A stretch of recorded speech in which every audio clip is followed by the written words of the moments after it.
Okay, apologies. So, I have been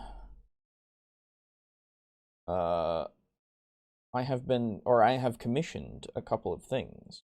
Um some very nice things that I can use as or I have given out as profile pictures for my boys and me. I know it's and I. Don't get on me.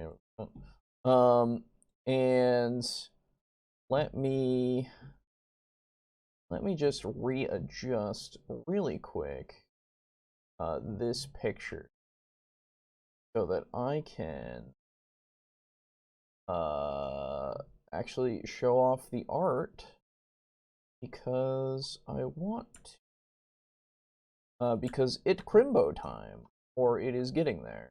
East and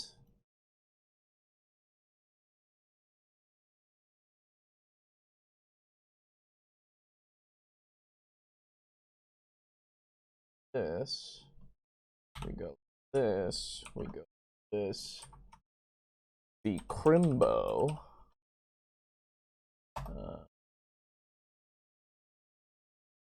Nice.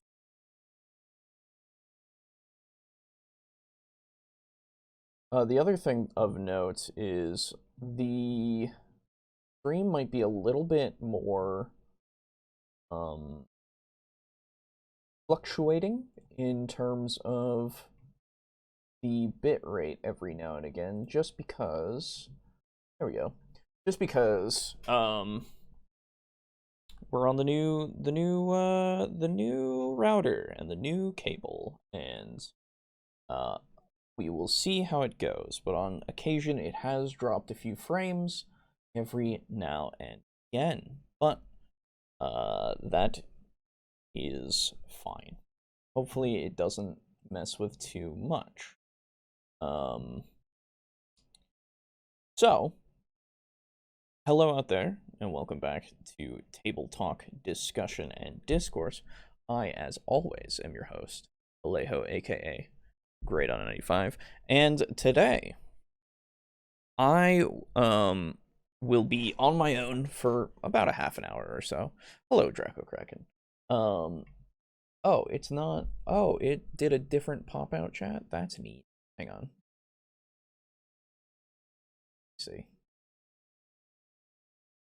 Now it updates because I made the other one go away. Okay. Well, anyway. So, we'll do this. That one will take its place. Like this. Anyway, hello. So, at that time of year, at that holiday time of year, so, when Boo gets here, maybe he'll change his profile picture to the one that I got for him, but if not, I'll show off all the art later on. And of course, credit my friend C Maniac on Twitter for doing it for me. It's all really good. I'm very happy. I'm a Santa man. I bring sacks full of plastic crack. That's me.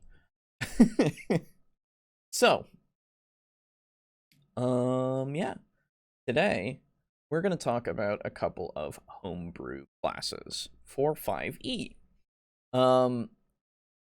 And this was brought to my attention, or at least one of them was brought to my attention by Aiden, like 2 weeks ago when I had internet and we were going to do the show. It was, or it is, a video from Tulok, the barbarian, or excuse me, is it barbarian or is it barbarian? I think it was barbarian. Still, because there's that slight spelling mistake. But yeah, it's the barbarian. And so I never planned on really covering Tulok again because it's the same. We covered him once long ago in the beginning, and it we just haven't covered him since because you get the shtick that he does. It's literally just like, hey man, you want to play this character in D&D? How different can it be? I literally couldn't think of anything to ask for this Christmas other than Warhammer stuff. That's fair enough. Yeah. I bought myself, and I've shared it on the Discord, the Indominus box, and I've been cutting some pieces out and getting them prepped for me to spray with primer. So it's exciting. I'm having a great time. That's not to say that I don't have a whole bunch of other bits in my pile of shame to actually do, but hey, you know. But anyway, so Tulok usually puts out a lot of how to play this in D&D. We covered, I think it was Geralt and Incineroar. I think those were the two. The other way around, it was Incineroar and then Geralt, I think. And it was a thing. It was definitely a thing. I understand why people do it, but I also don't really condone just taking a character and going, I am now this character in D&D. I mean, maybe if you're just starting out so that you can kind of, I guess, get the feel, but even then, I don't know, man. Just do whatever. Do your character. So, that being said, Tulok put out this video called, finally, a, Dragon Warlock for D&D 5e, homebrew subclasses for D&D 5e. And I don't know if, he put out a different thing before, that is, you know, not this, but this is what we got right now. Why is this? Hold on. Why is this not correct? Right? Huh? Hold on. Why is it slightly to the right? What? Huh? What happened here? That's not how I had this. Has it been this way the whole time? Hold on. I haven't messed with the aspect ratio of this at all, but I guess we're gonna do it live. Very cool. Apologies. I don't know what has changed my setup. It may be the monitors that I have changed, but who knows. So oh right, excuse me, no, it didn't change.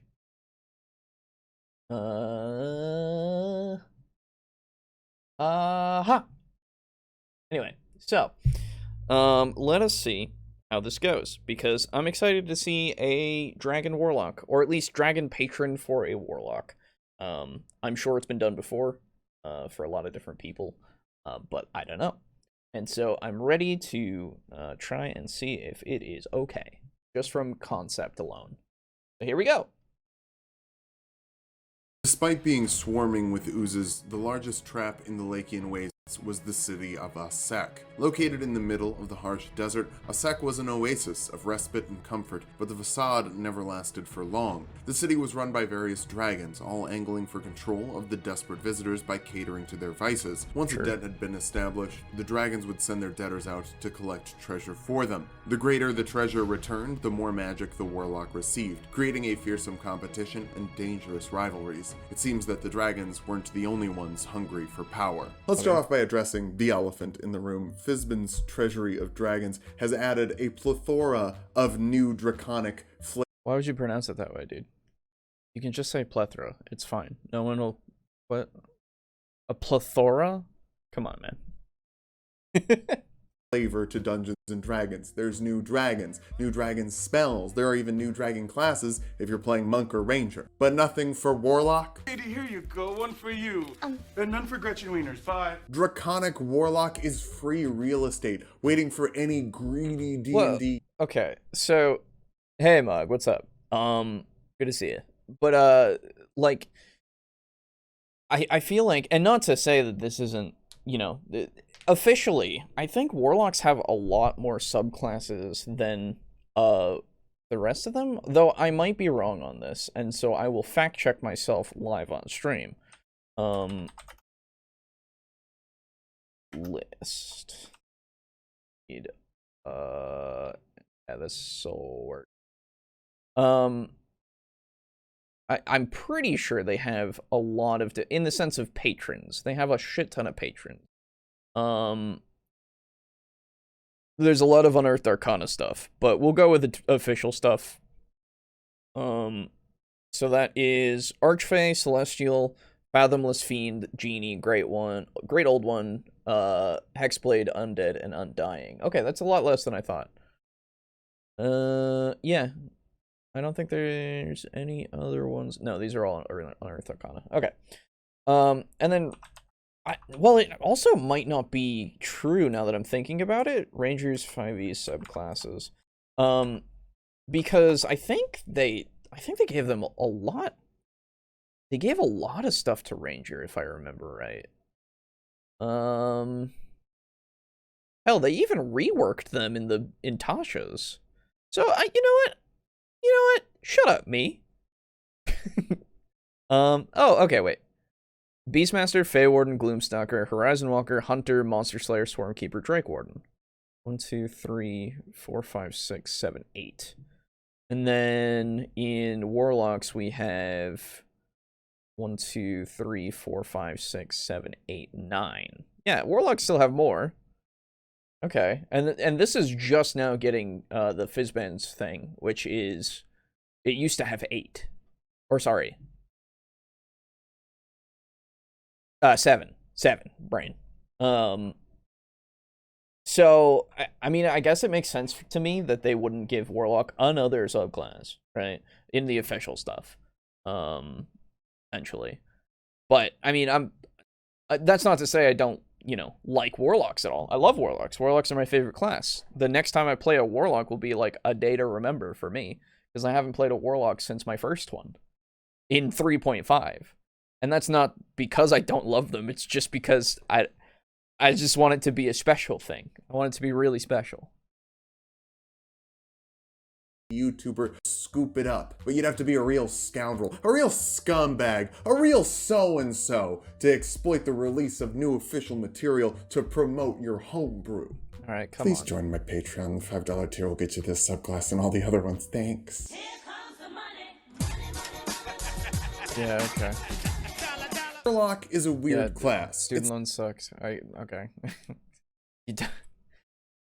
You're chasing the train like every other YouTuber. I understand. You don't have to, it's as long as you're doing the content, whatever. It's like a spellcaster, but kind of not. Instead of getting a bunch of spell slots of various levels that you can cast throughout the day, you have less than a handful of spells that all get cast at the highest level that recharge on short rests. Yeah. Have a nap today? Again! Oh no. The highest level being 5. Okay, so I don't want to be that guy. I don't want to be that guy, but I'm gonna criticize a couple of things already that isn't even having to do with the class. And this might just be personal preference. And honestly, I'm perfectly fine with saying that it is just personal preference. But dude, don't do that. Come on. If you're gonna do a joke thing, just make it a funny joke or something. Cause like, children crying, not to mention the psychological kind of thing that it does to you, but when children cry, it doesn't make me smile? I don't know, man. It's weird. Always be the guy. Thanks, Slay. I'll try. But, like, it might just be me. You know what? I'll take it. Of course, and then you start getting spells you can cast once per long rest and only one specific spell per level. Since you can't rely on your big magic all that often, Warlocks get access to the best cantrip in the game, Eldridge Blast. It's beams of magic. Okay, The other thing is, wow, we're just gonna do cutaway gags, are we? Okay. All the time. Every time. That aren't even relevant, technically? I get it's trying to be a joke. But spam is Eldritch Blast. Spam? Okay.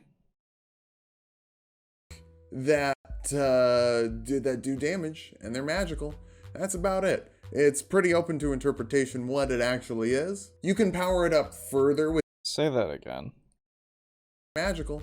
That's about Eldritch Blast. It's beams of magic that do damage, and they're magical.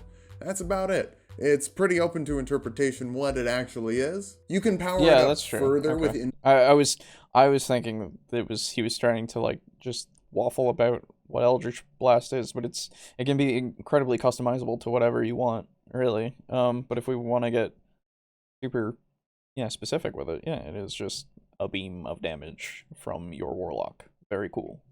Very cool.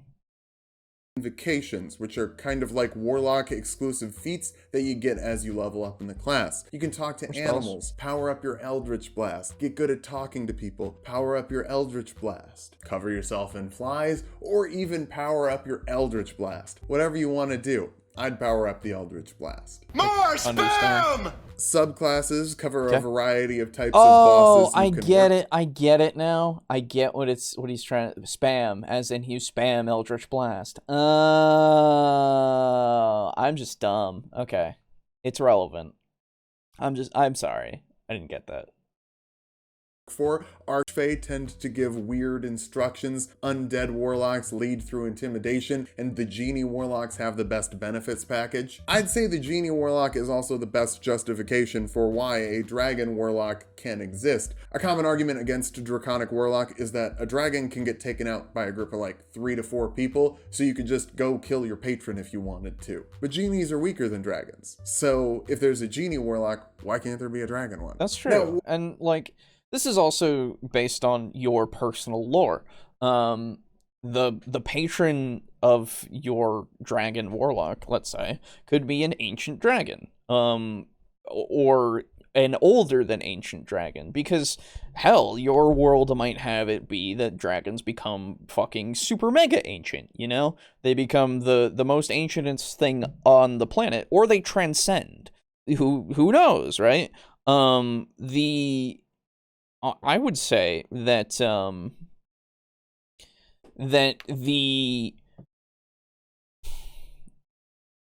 dragon itself being inherently magical is something that occurs in my mind most of the time, where it has that innate ability to use magic. And though I know in 5e raw, we don't have that being the case most of the time. I think they have some optional rules in there of like, it can also know spells to like this level because it's a dragon, right? But I think honestly it's a good point to use of like genies as well. Genies being patrons, because now I don't even remember what I read before.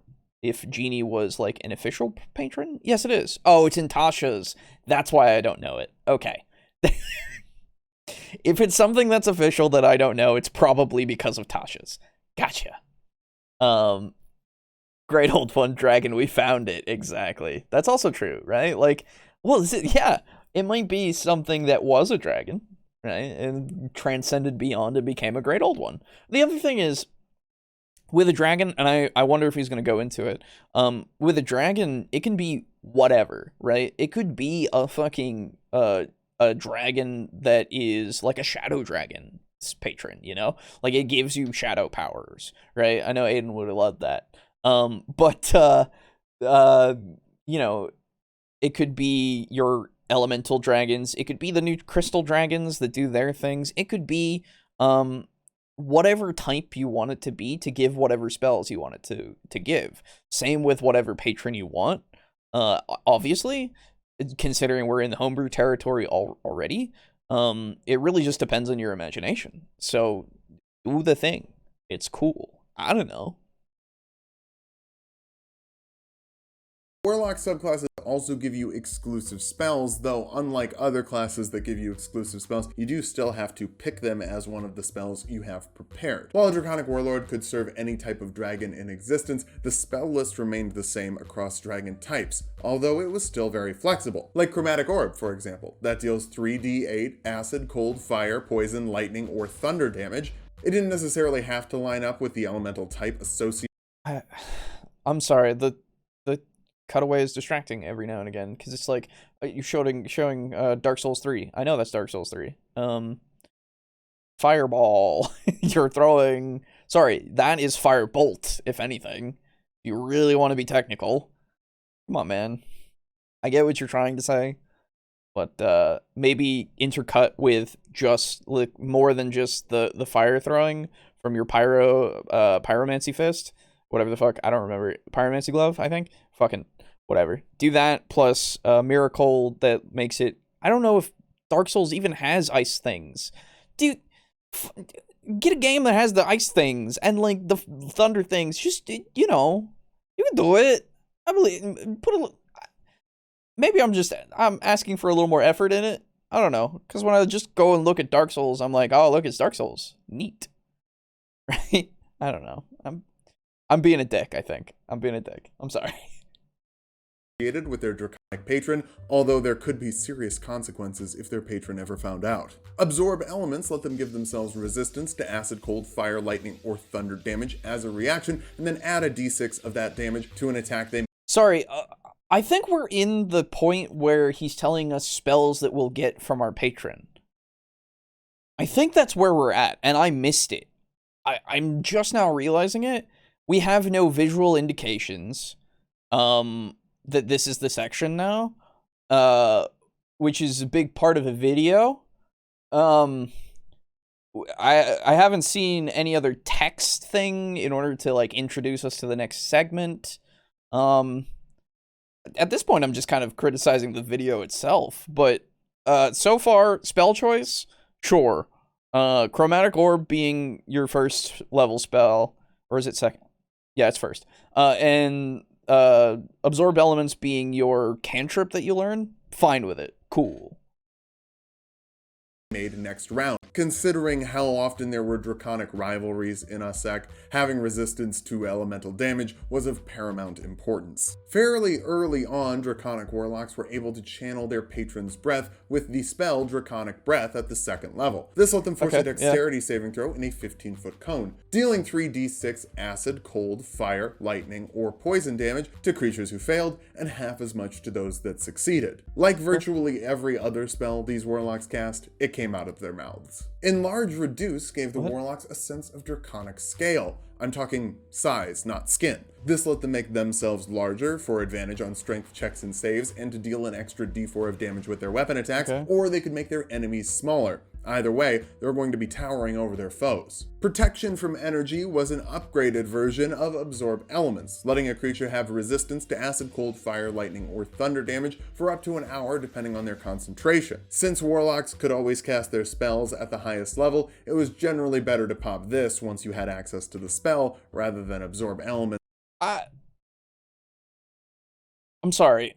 Is the framework here that we are listening to him recount how a dragon warlock has become like a good dragon warlock? Is that where we're at? Because he's saying like what they would do when I'm like, okay, tell me my options just in general, I guess. It's an interesting way to frame it. Again, I'm getting myself lost, I guess, with like no like visible title cards and stuff, considering it's a video and I'm meant to be watching it, you know? And I get that a lot of people just listen to things. I think he's just listing the spell list that they get. Yeah, I think so. But I don't know. Look at all this space, okay? Sorry.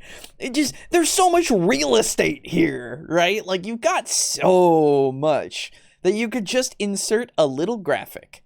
Am I wrong? something to let me go along with it. Even just the spell description, right? Like name and description, right? Then you can go, okay, this is what I'm talking about. If you're going to follow along, you have something to look at and read along with me. And then I could do my cutaway gags to Avatar, and Dark Souls, and then occasionally take you away from what I'm talking about, right? To look at something else that's slightly related. But like something to actually get me to, look at it. I think he's sprinkling some light lore to rationalize how it works. Okay, that makes sense. That's fine. This is the thing. That's fine. My impression was I was going to be told things in chunks and such, and he was just going to talk about it in general as a thing. But if we're going with the lore thing, that's fine. That's cool. That's something that I would like to see. Maybe have a little art of like a dragon man doing a thing. I don't know. I'm expecting more in the visual department, right? And I'm considering the video, considering like the fact that it's a video. I'm not trying to be a dick. I swear to God, I'm not trying to be a dick. It's such just, he's just saying these things to me and I'm trying to retain them. But I'm also getting kind of bored. Not because I need something flashing up on the screen all the time. I'm just like paying attention to all these things of like, there's no real estate here, or sorry, there's no use of your real estate here. And there's also these cutaways that are, don't get me wrong, they're getting better. Because the Avatar stuff of like taking the things and redirecting them and using them, kind of what you do with the spells, right? Yeah, you should have hired some art done. Yeah, this is the thing. You want it to be something that people want to watch, want to pay attention to. It'll keep your retention time. People like art. They'll look at some cool art. Some people like to read along. Some like, I'm just saying. I'm not trying to be a dick, just trying to suggest some improvements. Because I don't have anything to do with the class yet, It's just, he's telling me the spells that you'll get, where I'm like, okay, yeah, spell. And just dealing extra elemental damage that the creature probably resisted. Elemental weapon added a d4 of acid, cold, fire, lightning, or thunder damage to weapon attacks made with a weapon, and gave it +1 to the attack rolls to make them more accurate. Not every Draconic Warlock chose Back to the Blade, but those that did love to cover their weapons with their boss's sauces. Arcane Sorry, okay, wait a minute. Now we're going into a different thing. No, I'm dumb. Never mind. I thought of something else. My brain, okay. The other thing that I do want to say, though, is that we're switching between different things of media in order to illustrate your point. This one would have been perfect for Dark Souls. You could have just gone, hey, slice the hand. Not slice the hand from Game of Thrones, but you could have gone with the rag that gives you electricity. Is that the only thing? No, it's not. There's also a fire damage one. Is he a newer content creator? Maybe he hasn't developed the skills used to use the dead space. No, Tulok has been around for a long time. Hell, 2 years ago we covered one of his videos. Like, that was a thing. he's been around for a long time. Usually he does the this is how you play this character in D&D videos, which I'm glad that he's done something that's not that, because it's something that I can watch that's at least, something that I would actually care to watch, right? But again, that is just me. I understand that some people enjoy playing Spider-Man in D&D or whatever, right?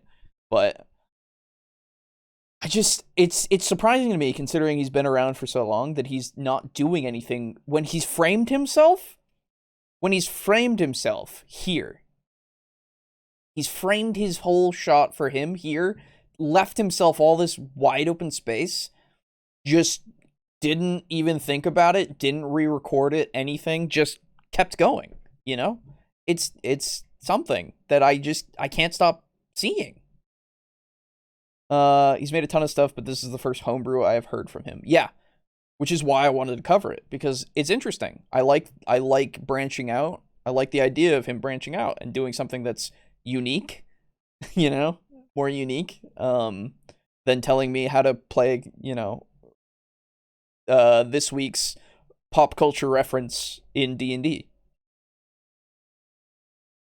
I created a floating invisible sensor that the warlocks were able to see through. Draconic Warlock chose back to the blade, but those that did loved to cover their weapons with their boss's sauces. Arcane, I created a floating invisible sensor that the warlocks were able to see through. If someone were able to see invisibility on the floor of the casinos of a... Yeah, it could just be learning pains for doing something different. Absolutely. And I'm fine with that. Again, adding to the critiquing the video is what I do, part of what I do with the show, right? And considering if he's gonna make more of these, I would love for that to be the case. But I would also love there to be more shit. Boss's sauces, I like this line. It is a good line for this stuff.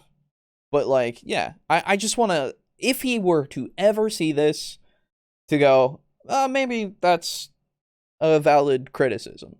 Because, I don't know, it's just something.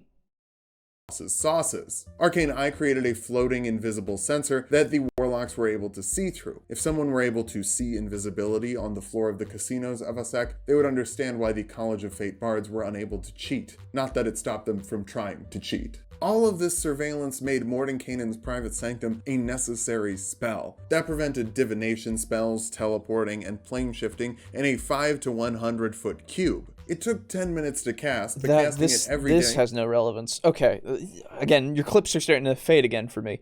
But, also... So, I understand Mordenkainen's being the thing. This is the other thing that I would love for people to start doing with their homebrew.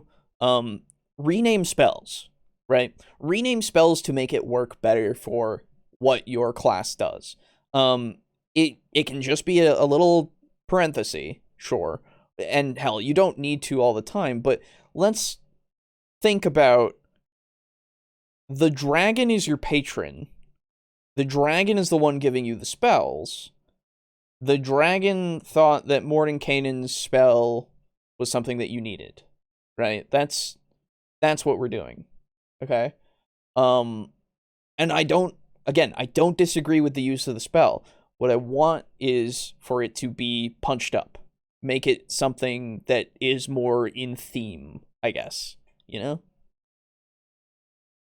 the same place for a year made those effects permanent. Sometimes these warlocks would even use these spaces to avoid being seen by their bosses, like a walk-in freezer to cry in. Since their rival warlocks would be using huge area of effect spells, the Draconic Warlocks almost all learned Circle of Power. This gave creatures within 30 feet of them advantage on saving throws against magical spells and other magical effects. Additionally, even when their friendly creatures failed the saving throw, they would take half damage instead of no damage, and no damage if they succeeded. Because this wasn't technically resistance, it could even be paired with another spell like Absorb Elements to really cut down on breath weapon attack damage. Creation was used for various swaps and trades in a sec, creating an item that fits into a 5-foot cube that exists for a shorter and shorter amount of time if it's of rarer and rarer material. Of course, once the object they were trading disappeared, these warlocks would get back at each other's throats with a violent fervor. Of course... Okay, but why would they do that?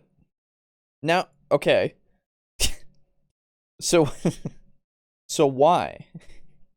Why not just, I don't know, buy an item and trade it off? Why would you want to... I understand magic. You can use magic. We'll just waste a spell to make a thing in order to give to another warlock, in order to then have that warlock get mad at me because it disappeared after a short amount of time? Why? Why would I want to do that? I want to use this so that I can, like, and I get, you could then say, oh no, some of them used it to trick townspeople or something, right? Use that! Why would you say the warlocks wanted to fight each other because of this? Why would they do that to each other? Maybe green dragon warlocks, if we're going with green dragons in Forgotten Realms lore, the conniving ones, the cunning ones, the sneaky ones, right? If we're doing that, sure. But if we're going with just the warlocks, and so these warlocks are becoming, and if we're talking about the story, the history of the warlocks, then these warlocks are coming to power and then just giving each other these small things every now and again in order to then, I guess, broker a peace or something, and then they would disappear after a certain amount of time, and then that would ignite a war. I need more context, my man. I understand what you're trying to do here, but I need, like, it doesn't make sense to me in my brain. Why would they want to just actually antagonize these people with something that they know will not last? It's strange. There were benefits to becoming a Draconic benefactor. At level 1, these warlocks learned Draconic. If they already spoke Draconic, they would be trained in another language. Okay, so we're now at abilities that you get, I guess. For diplomacy reasons. Depending on what type of dragon they signed up with, they would get benefits towards a certain type of damage. Acid, cold, fire, lightning, thunder, poison, or radiant. Asek was home to fairly rarer types of dragons. These warlocks were able to change the damage of any type of spell they cast to the type associated with their dragon of choice. Even better, they were able to ignore resistance to this type of damage. Not immunity, at least not at level 1. They could even use it on a little spell called Eldridge Blast. Maybe you've heard of it? More spam! Finally, whenever these warlocks cast a spell, they were able to use somatic components with their hands full as long as they could open their mouths. This meant that they could do... okay, so we're going to... Okay, that's neat.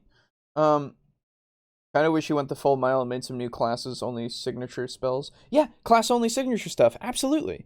Yeah, something to just... But that's the thing, that would require a lot more testing. And I understand, like, that's kind of what you're doing with the homebrew anyway. So far, it's fine. It doesn't seem egregious. It doesn't seem like much of anything so far. The changing spells to be of your dragon's element, that has been the first thing that I've been like, ooh, okay, yeah. The resistance thing is fine. And then later on, I guess sorry, did he say later on that you get to just ignore stuff? Was that what he said? Spell they cast to the type associated with their dragon of choice. Even better, they were able to ignore resistance to this type of damage. Okay, yeah, so you get stabs, basically. you can get piercing through resistances. So fire, if your dragon is a fire dragon, right, which I guess would be red, then you get to go through resistances to fire, which is incredibly useful to do normal damage. That's incredibly useful. Absolutely. I don't know what level you get this.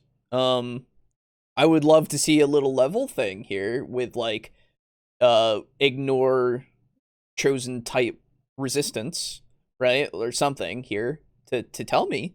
But, you know, I guess, is this level, like, 3? Poison, or radiant. Asek was home to fairly rarer types of dragons. These warlocks were able to change the damage of any type of spell they cast to the type associated with their dragon of choice. Even better, they were able to ignore resistance to this type of damage. Not immunity, at least not at level 1. They could even use it on a little spell called Eldridge Blast. Maybe you've heard of it? Okay, I have no idea. I would have to go back further. Finally, whenever these warlocks cast a spell, they were able to use somatic components with their hands full as long as they could open their mouths. Okay, so no, he hasn't. In this case, and I'm gonna have to go back to make sure, but not at level 1 was the only time that I've heard level for a while, and now we're saying, oh, later on they can just shout their spells without having to worry about their hands, which is cool. Sure, I assume this is like, what's the last time a warlock gets a patron feature? Let us find out really quick. It is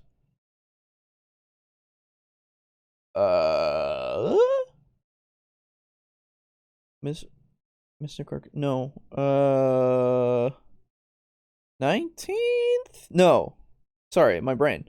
14th. Okay. So it would be the 14th level, I guess. I'm just, since I have it here that I can look at, that's how I know. This meant that they could dual-wield weapons, carry objects, or even fire off Eldritch Blast attacks with their hands bound. Needless to say, seeing a spellcaster vomit out powerful magic was intimidating. At the 6th level, this frightful fervor forced a wisdom saving throw on creatures Oh, they hit okay. with the... Sorry, 6th level. What? Huh? We're back at 6th? Huh? Sorry. Okay, now I remember where we were, everyone. I don't know. To cover their weapons with their boss's sauces. Arcane I created a floating invisible sensor that the warlocks were able to see, teleporting and plane shift. Sometimes these warlocks would even use these spaces to feed of them advantage on saving throws against magical spells and other magical effects. Additionally, even when their friendly creatures failed to damage. Creation was used for various Draconic if they already fervor. Of course, there were benefits to becoming a Draconic benefactor. At level 1, these warlocks learned Draconic. If they already spoke Draconic, they would be trained in another language for diplomacy reasons. Depending on what type of dragon they signed up with, they would get benefits towards a certain type of damage. Acid, cold, fire, lightning, thunder, poison, or radiant. Asek was home to fairly rarer types of dragons. These warlocks were able to change the damage of any type of spell they cast to the type associated with their dragon of choice. Even better, they were able to ignore resistance to this type of damage. Not immunity, at least not at level 1. They could even use it on a little spell called Eldridge Blast. Maybe you've heard of it? More spam! Finally, whenever these warlocks cast a spell, they were able to use somatic components with their hands full as long as they could open their mouths. This is at level 1? You also get this at level 1? Because we get to level 6 next, which is your next patron feature. You can already just ignore somatic components? At level 1? Huh. Okay. Seems pretty fucking good. Huh.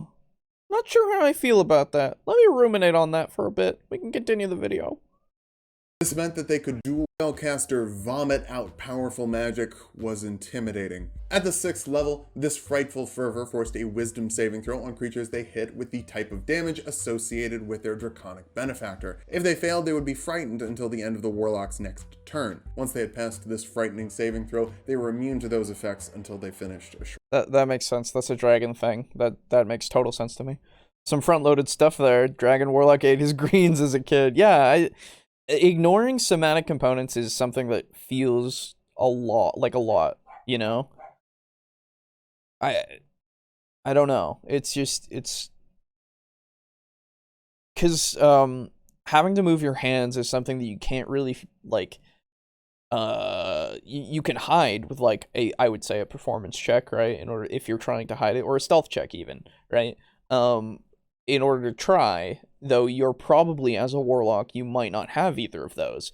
It really depends on what you're trying to do in the current moment in order to weave it into what you're doing. Though, I guess the verbal components are even harder because you literally have to say the spell, right? Seems like a post-10 ability? Yeah, I would say so. Something like that.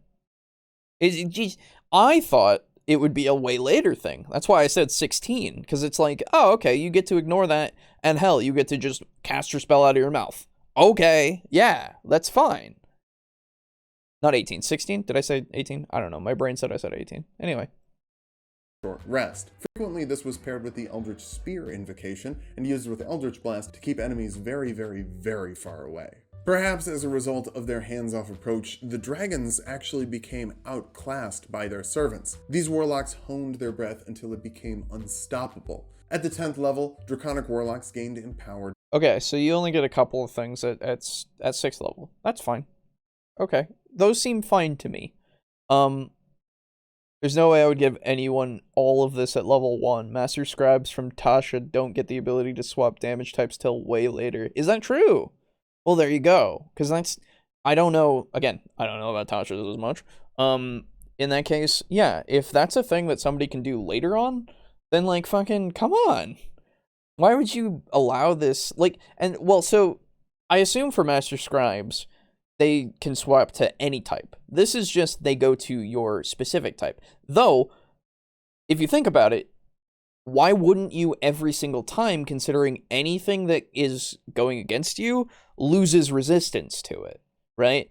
And I assume later on loses immunity to it. And does that mean that if something is immune to it, it becomes just resistant? I don't know. But so far, like, there is no reason for me to use anything at any other damage type except if I know that there is a weakness to something. In which case, I would use a single damage type that is weak against. But every time, even if it's fire, most things have resistance to fire. Why wouldn't I just stab through with my fireball? Right? That is like a huge incentive. If we want to do the changing to your specific dragon, I would say you lose the stab until later. Right? Like, make it so that you get that at 6. At the earliest. Breath, letting them treat immunity to their favorite type of damage as resistance. But if they found someone who was vulnerable to their breath, it would break them in unsuspecting ways. After taking damage from a draconic... Sorry, I missed that whole point. I was thinking more about the stab damage. This would seem mess with early game levels hard. Oh, mess with the balance of early game levels hard. Yeah, I think so. And again, like, there's no reason not to use something, right? Like, use your fire, your poison. Hell, poison is resisted by so many things. Like, every undead, no, they're immune. So that wouldn't mess with it, thankfully. But I don't know if we then rationalize, does immune bump down to just resistant? I don't know. I would do a level 1 dip and go wizard afterwards. Choose a dragon with a damage type that isn't resisted much and call it a day. So the easiest way to do that is force. Force is not resisted by like anything, you know. But even so, I would say to hell with it. Make it a damage type that is resisted by everything. That way, it doesn't fucking matter. That's why I say fire or poison. Whatever is resistant to that isn't at all. Anytime you change the damage type. That's what he has said. And that's crazy. Now that, like, the more that I think about it, the more I'm like, no, actually, no. Put it at, like, 6. That's, at least, you're fighting things that are more powerful at that point. Became unstoppable. At the 10th level, Draconic Warlocks gained Empowered Breath, letting them treat immunity to their favorite type of damage as resistance. But if they found someone who was vulnerable to their breath, it would break them in unsuspecting ways. Okay, so we have confirmation now. At 10th level, you get the ability to now treat immunes as resistant. Okay, good. I'm glad we're at this point. So that takes away one of my issues. The rest of the issues are still here. Master Scribe example. If you have Firebolt, you can make it ice damage. If you have another cantrip known that is ice damage, it works that way for each spell level. Okay. Gotcha. So, and again, I'm fine with this changing the damage type to your dragon patron's, like, chosen element. That's fine. It doesn't change to any element. And if it didn't have the pierce through, that would be fine. Because then you're just doing force damage, or sorry, instead of doing Eldritch Blast as force damage, which isn't resisted by, like, anything, so why wouldn't you keep doing force damage? You would then do it as fire or electric or whatever, and you could flavor it that way in your Eldritch Blast. Totally fine. I'm okay with that. But yeah, I don't know, because with changing it to the one thing, it is limited, right? It is limited to that specific thing, and that could be a detriment, or it could be a boon. You got a trade-off there.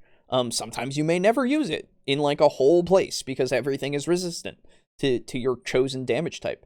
You might find that out in the first dungeon, where you try to use your Eldritch Blast as fire, and then the thing you're fighting is like, I resist fire, right? And now in character, you're like, fuck, right? And then you stop using it. And then the whole rest of the dungeon is that. But if you do it so that you don't have to worry about it at level 1, that's fucking nuts. That's so crazy. Hello. Yeah, sorry. You're good. I said I'd be 20, 30 minutes late, and I forgot that I didn't tell you that I worked until 9:30. No worries. It is totally fine. I've been talking about this video. What video is it? It's Tulok's video on his custom dragon patron warlock. Oh, okay. Yeah. Oh, that's right. This was on the chopping block. Yeah. And like okay, so I want to ask you a question. Okay.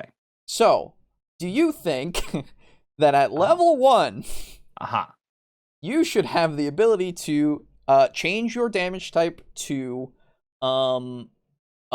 your dragon patron's element? Is it just your patron's element? It is just your patron's. Any spell damage can become your patron's element damage. Oh. So, because for a second there, I thought I forgot that it was a warlock. Yes, it is a warlock. But yeah, for a second there, I thought it was like a fighter, and then I was like, yeah, that doesn't sound that bad. Yeah.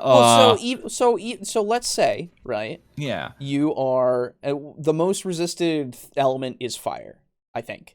I think either that or poison. Right. Poison is probably so let's say your dragon is poison. Okay. Mm-hmm. New avatar art is fire, by the way. Thank you, Mug. Yes. So cool. Yes. But so you're poison, and you change your Eldritch Blast to poison damage for some reason, right? Yeah. Okay, you can do that, but otherwise you cannot do that. You can also just have it be regular Eldritch Blast to force damage. Okay. And like it's whatever spell, like that is the way that it works. So I don't think that's all that bad. Okay, now why is that Is that spicy? So, continuing to the second part. Okay. Because also at level 1, yes, you then get the ability to ignore resistances to your chosen damage type. Yeah, no. Okay. Not at level 1. Not at level 1. Well... Honestly, though, I think if you did pick poison, you would have to sell me, but just because of how resisted poison is, so I might. This is the thing, right? Yeah. It makes it so there is no reason to not do it. It's true. Every single time, if it is resistant, it doesn't matter anymore. Yeah. Right? You can make your fireball if you don't need to worry about the resistance, or sorry, if you're going against something that's resistant to fire, you make it a poison fireball, right? Yeah. And then it just goes through. And hell, if the thing is even resistant to that, you don't even have to worry about that because it's fine, right? Yeah. So that's at level 1. Yeah, no, not at level 1. Which is insane. Yeah. Which I was saying, maybe at level 6. Okay, that's fine, right? Yeah. Because that's when you get your next thing, and at that point you're fighting stronger things, right? Yeah. Dang, that hell no was quick. Yeah. Well, that's the thing. It's insane once you start thinking about it. That's yeah, yeah. Because like the initial stuff, totally fine. Totally fine. Yeah. Like I was saying, you go to a dungeon and you fight your first thing, and it's resistant to fire, and you go, okay, I'm not going to do that the entire dungeon, right? And it's then, true. Like, if you keep encountering things that are resistant to fire, right? Then you don't have to worry about it, because then you're just doing your force damage or your whatever else damage you're doing for your other spells. In which case, it's totally fine. It becomes that trade-off thing of, in certain circumstances, this will be beneficial. In certain circumstances, it won't be. Yeah. But with the stab, I'm using my fireball all day, baby. Yeah, know? That's the thing. Every fucking day. Yeah. And then this we've gotten to level 10, and level 10 is like, at that point you then can treat immunities as resistances, which is cool. I'm fine with that at level 10. Yeah, that's pretty neat. Right. And so if we changed it from level 1 for that resistance thing, stab, to level 10, or sorry, level 6, then we're fine there. Yeah. And then with the other thing, it doesn't say that it makes it like, hey, Normal, what's up? It doesn't make it so that you are fighting something that is resistant. It is something that is immune that becomes resistant, right? That's something you need to put in the wording specifically so you don't have somebody cheese through it and go, well, I stabbed through resistance. It's fine. Yeah. Right? So that's cool with me. Other than that, so far, also at level 1, you get the ability to ignore somatic elements, which means you don't have to do your hand movements at all, so you can have stuff in your hands all the time if you want. And it comes out of your mouth. Oh. Yeah, I mean, that's fine to an extent. I don't think you should ignore the somatic elements. I think being able to fire your spells from your mouth is pretty cool. I guess. It's like, honestly, to me, firing a spell through your mouth, it basically makes me think of two things. It makes me think of Nappa. Sure. From Dragon Ball, because he has the mouth laser.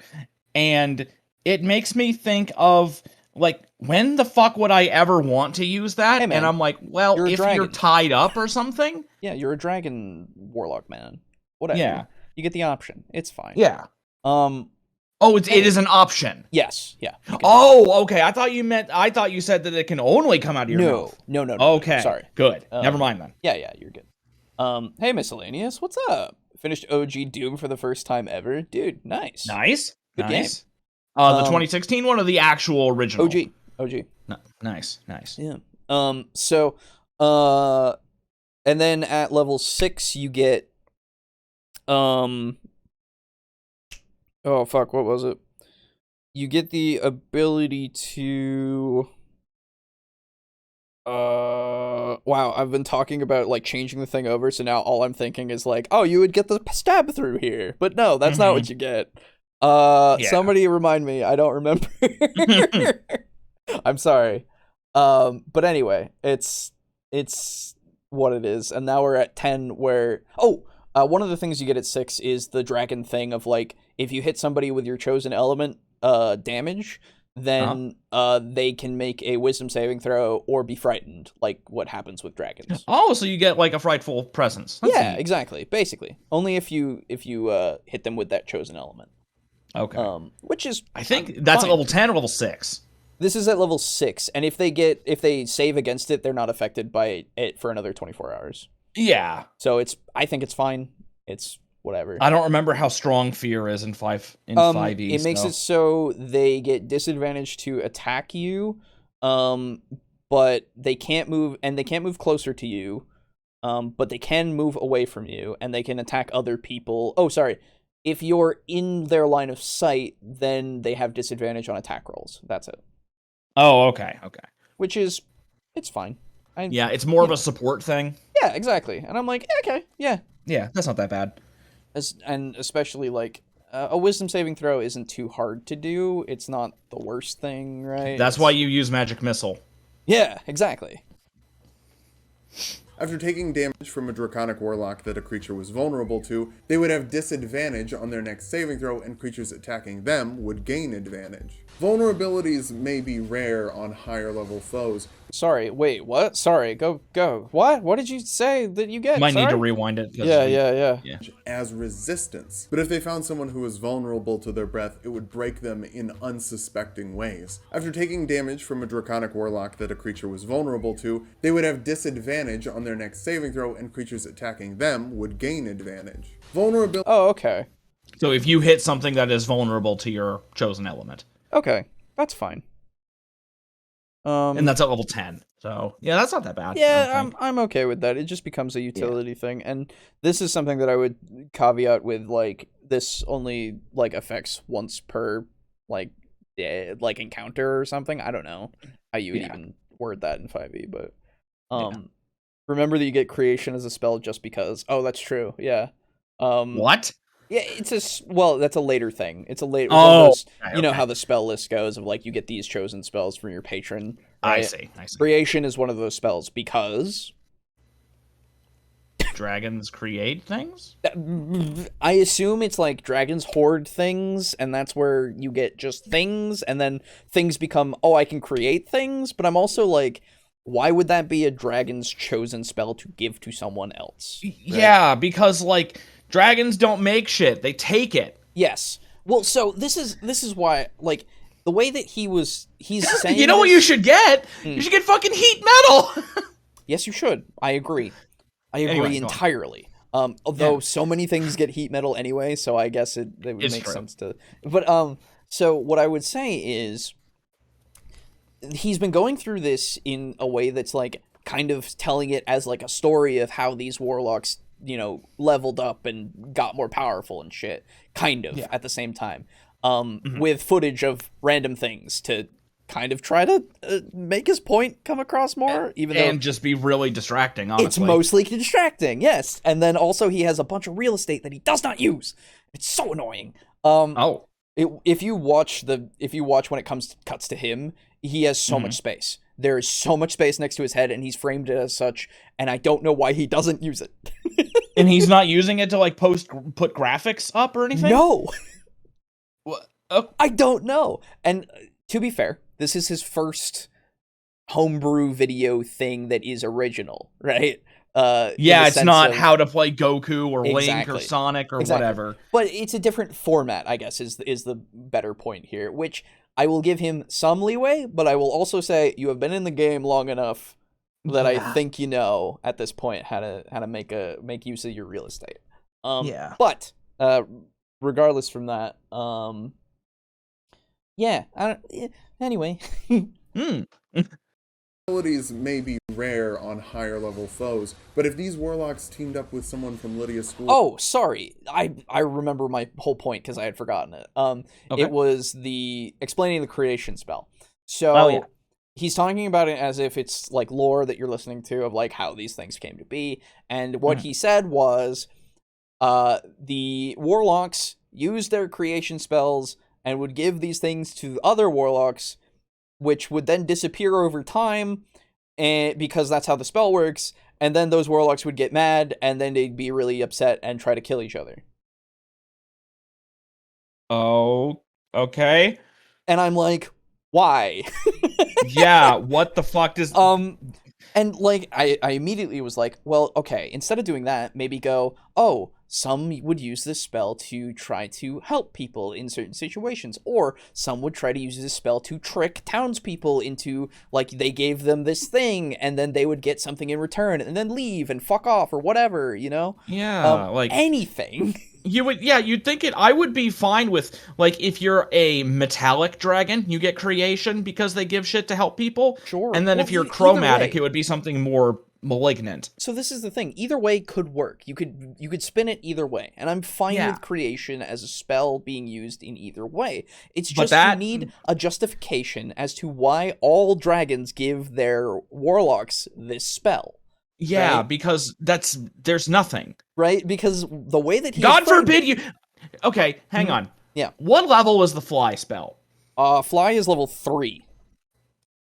How, what level do you have to... Is that 6? That's 5th level or 6th level, I think. Because I think you get Fireball at 6, right? Level 6? Because it's the 3rd level spell. Yes. God forbid... You make it so dragons can give you fly. Because warlocks don't get fly. That's true. Most of the time. Oh, duh! One of the 2 things that dragons are best known for. Yeah. Breath weapons and flying. That is 3rd level. There you go. So it's level 6. It fits. Creation is 5th level. Jeez. Okay. And they get that at 6? Fuck that. No, they don't get it at 6. They get it at whatever spell level you get creation at. For warlocks. Oh, no, I mean for the warlock. Yeah. Because... Oh, okay. It's a 5th level spell. Sorry. And okay. So they get that whenever they have access to it. I see. Yeah. But yeah, I don't know, man. It's give a weird fly. Be done with it.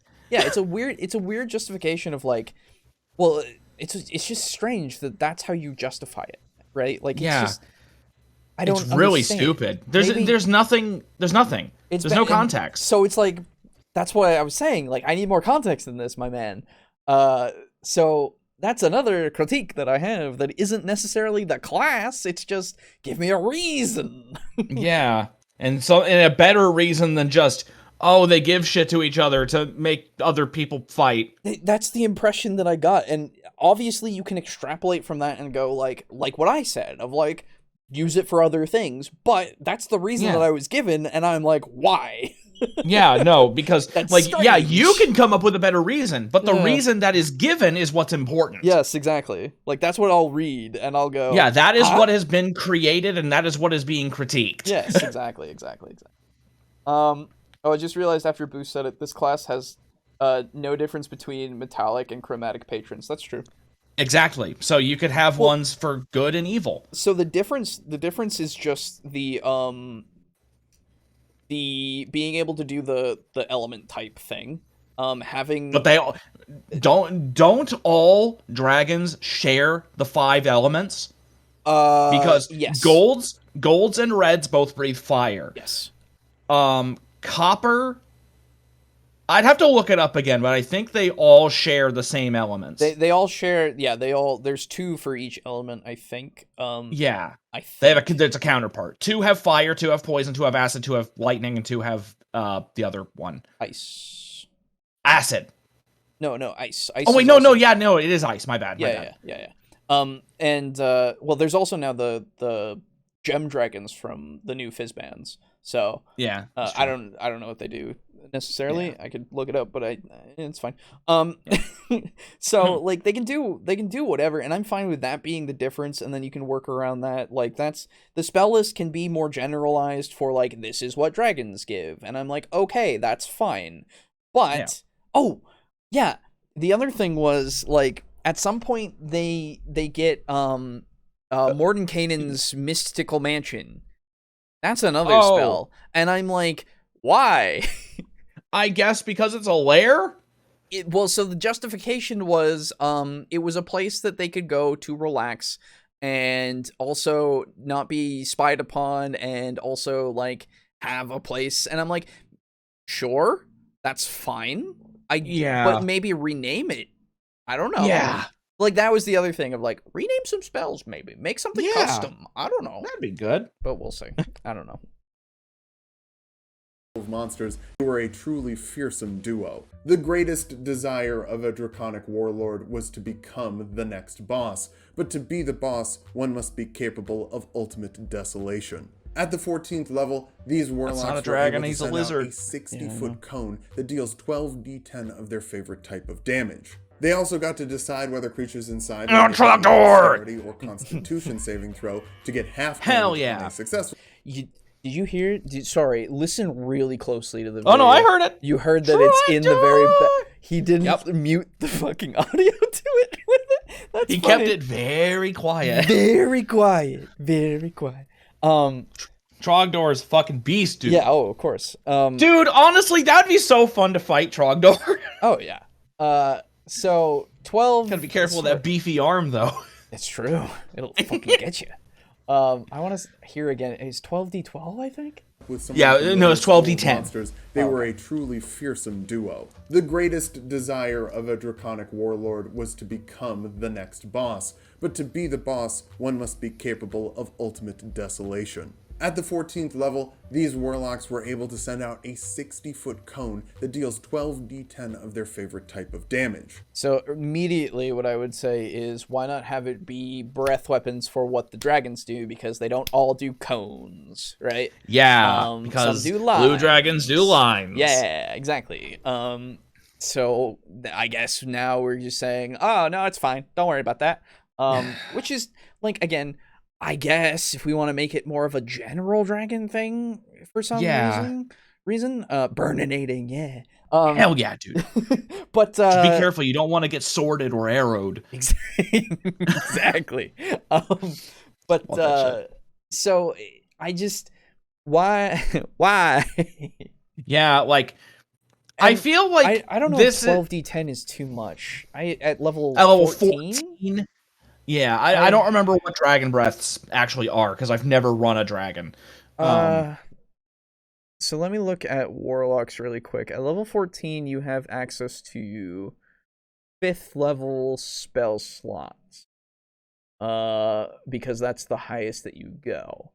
Oh my god, really? They only go up to 5th? Yeah, but you always cast everything at highest level. And you only get three spell slots at that point. Yeah. That you can use. Fucking 12d10 at level 14, huh?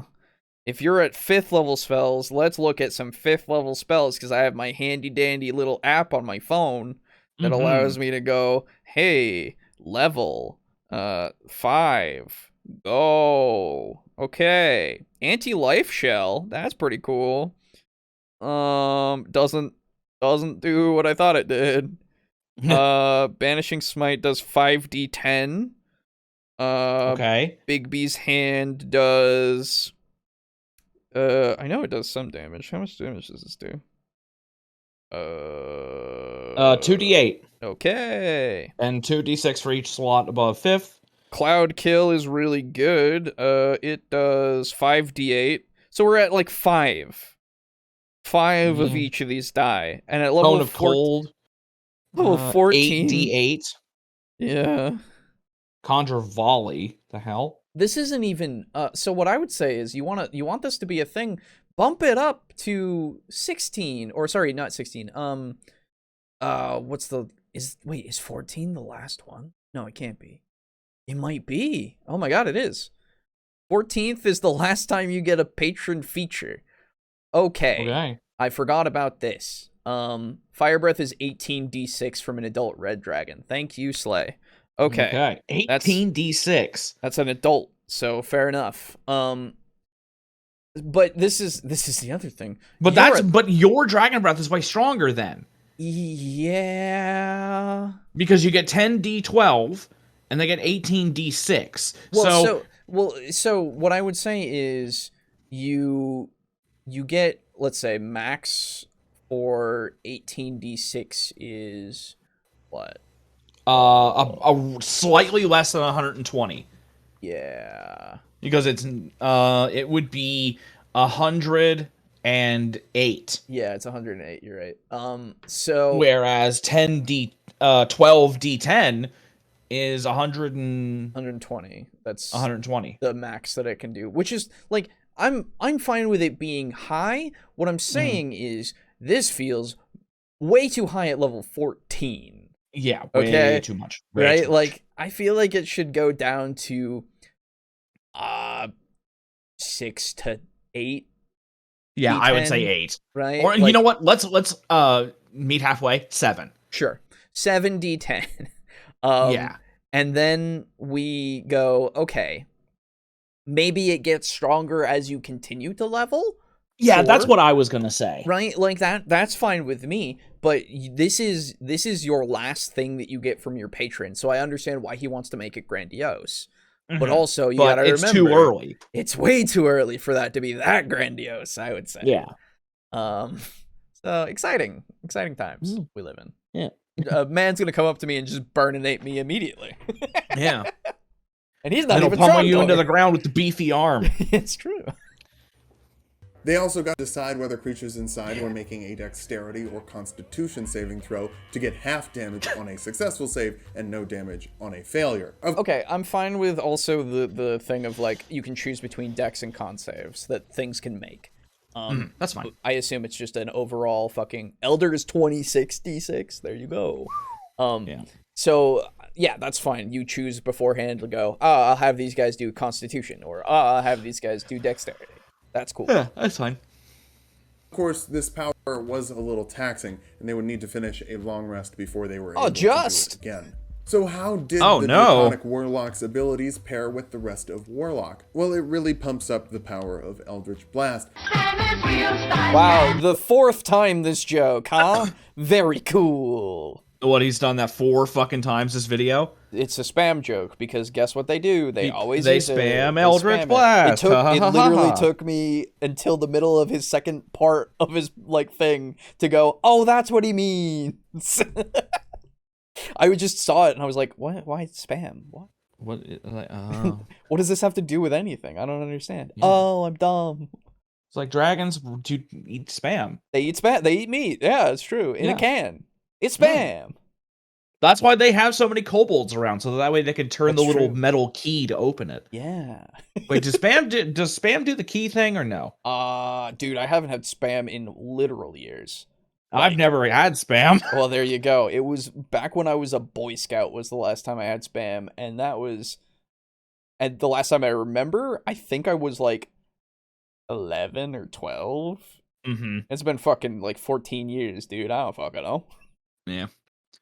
letting you ignore resistances and even immunities later, making the most consistent damage-dealing cantrip even more consistent. Yeah, but no mixing shit. it with Because it Eldritch- totally needs to be more. Because at level 1, you don't have to worry about shit. Yeah. That's fucking ridiculous. Of course it makes it so that's the case. I'd say maybe half of whatever age your dragon patron breath attack is. So that's the problem. I don't know when we're getting our patron, right? Because, like, I would assume it's gotta be up there in, like, ancient to elder to whatever the fuck is after, right? So that it's so transcended that it can actually grant power to somebody else. Yeah, and we don't have to get it to the point of people going, oh, I just want to go kill the dragon, because it's an ancient, or not an ancient, it's a fucking adult dragon that's giving me this power, whatever. Because then we can circumvent that easily. Because he brought that up as an issue before, and I was like, okay, yeah, you just, done. But if that's the case, then, like, you get your power from an adult dragon. Your adult dragon has 18d6, you get 9d6. I'm like, okay, that's fine? Maybe? But what if, like, is there an age requirement? Yeah, I would say right? so. I would say so for a dragon to be your patron. I don't know. And again, this also depends on how your dragons are in lore, right? Of, like, do they get really powerful? Do they age forever? Do they die out? Are they bestial? Do they have intelligence, right? Like, there's so many questions here. Plus, the thing is, I can't really imagine many dragons even agreeing to a pact like this. Like, so, going from, like, classic Faerun dragons and their mannerisms, because that's all we have to go on, really. At least in terms of, you know, official D&D material. Exactly. A red dragon or a green, black, blue dragon, those guys would never make a pact with a human or anybody lower than them to give them power. They never would. Why would they? They just fucking toast them with their breath and take their shit. Dragons don't need our help. This is like saying that a lich is going to be like, hey, you, random guy, I'm going to give you some of my literally limitless power and go work for me. So this is the thing. You also have, like, because liches do that for undead patron, the unyielding, I think it is.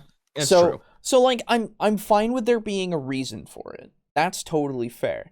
What I need, though, is to, if we're going by classic Faerun dragons, then I go, classic Faerun dragons have an optional rule to be magical. How are they giving me magical powers, then? Because that is not core. That's an optional rule. Yes. What? Yeah. I've never... Oh, my God. There's an optional rule of, like, oh, you can also have these dragons use spells at this level when they're this age, right? I'm pretty sure. I could be totally wrong. Let me look at my brain. Dragon. Wow, really good job, brain. Dragon, magic, optional rule 5e. Could be. Yeah. Dragon is an 8 spellcaster's variant rule. That's a thing. Wow. Yep, because otherwise they aren't technically, like, magical, quote unquote. Like, they don't have spells. Interesting. They just have their breath, which is purely biomechanical, I would say. Pretty much. But but that's very. I did not know that. Yeah, it's neat. But I always, like, whenever I do a dragon thing, I'm always like, oh no, they're magical. What the fuck? They're so smart. They're so smart. They're so old. They are so powerful. Yeah. That they absolutely could learn spells. Exactly. And even core, they have the abilities to turn into, like, people, right? Like, that's a thing. They've always have shape changing. Exactly. So it's just like, why wouldn't they be magic, you know? Yeah. I've never actually heard of many chromatic dragons doing the shape shifting, though. I usually hear about metallic ones doing it. Usually. Yeah.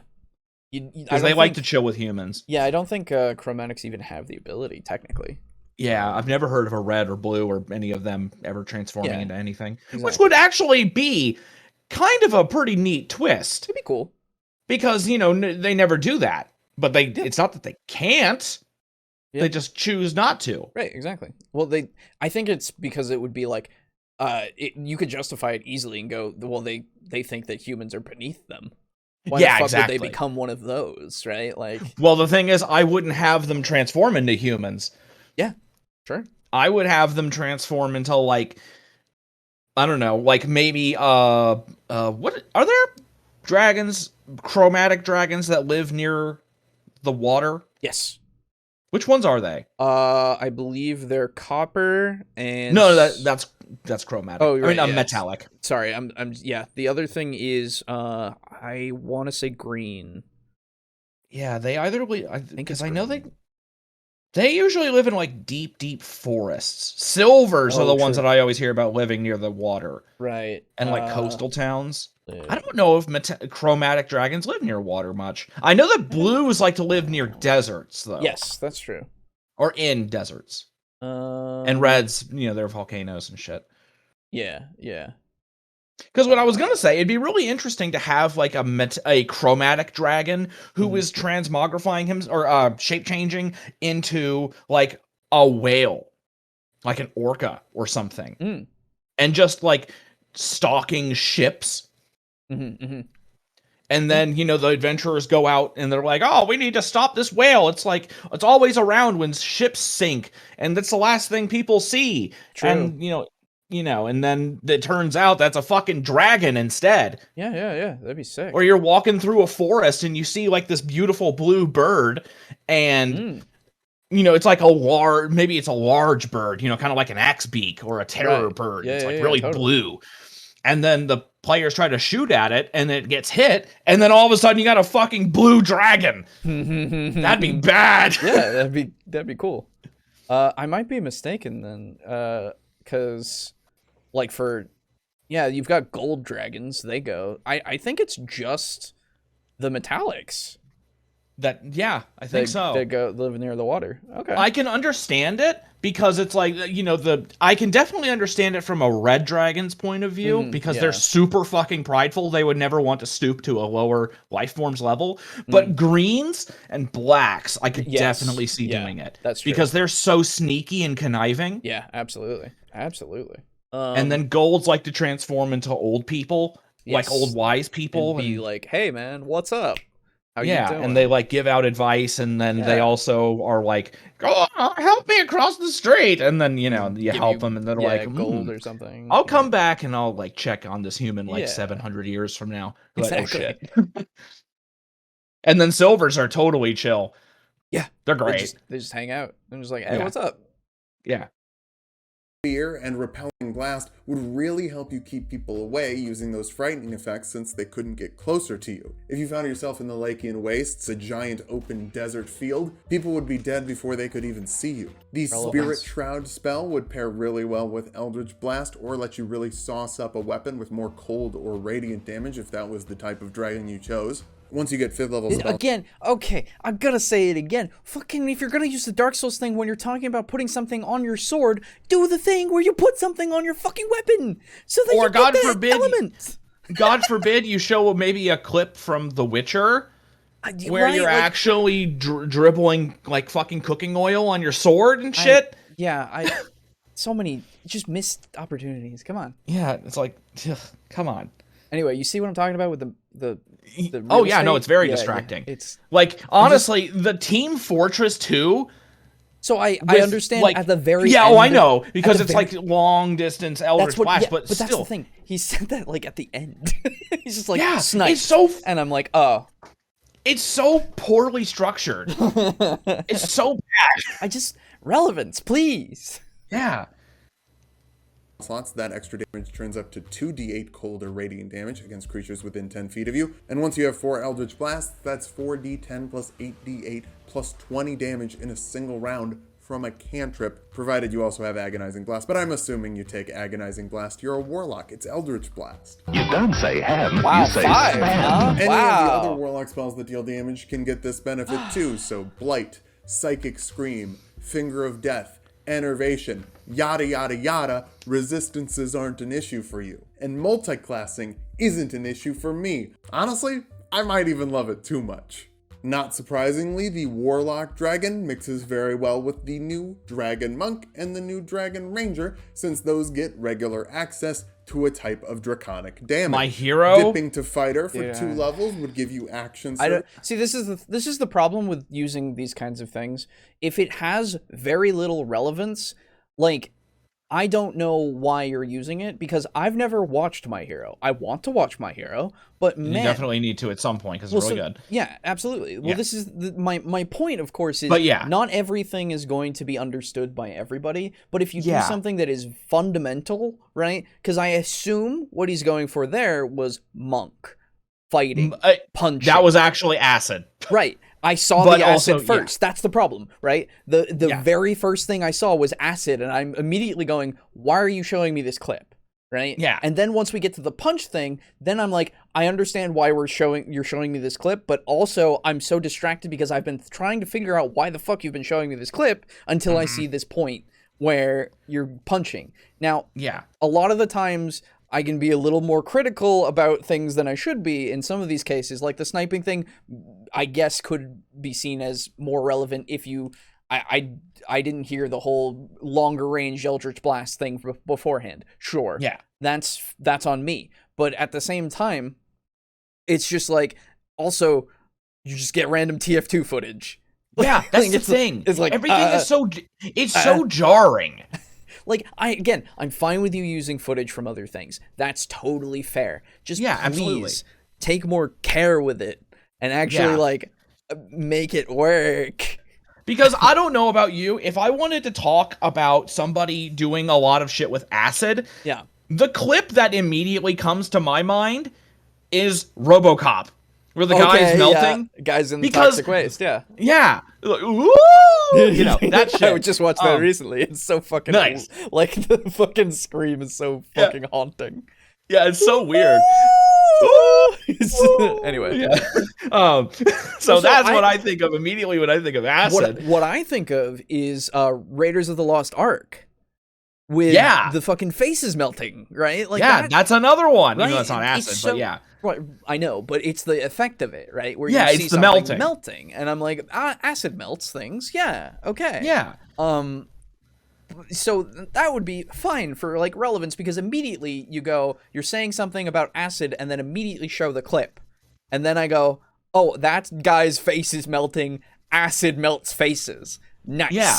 Right? Like, I think the way I would have structured this is if I was going down, like, let's say in the video I was going down the list of the elements that you can use in this thing. I would be like, fire, and then show like subtitle, fire damage, and then have that scene from like the Meet the Pyro where he's like, he's got his thing and he's torching people. Sure. And then ice, you show the scene where Jack Nicholson is fucking frozen solid.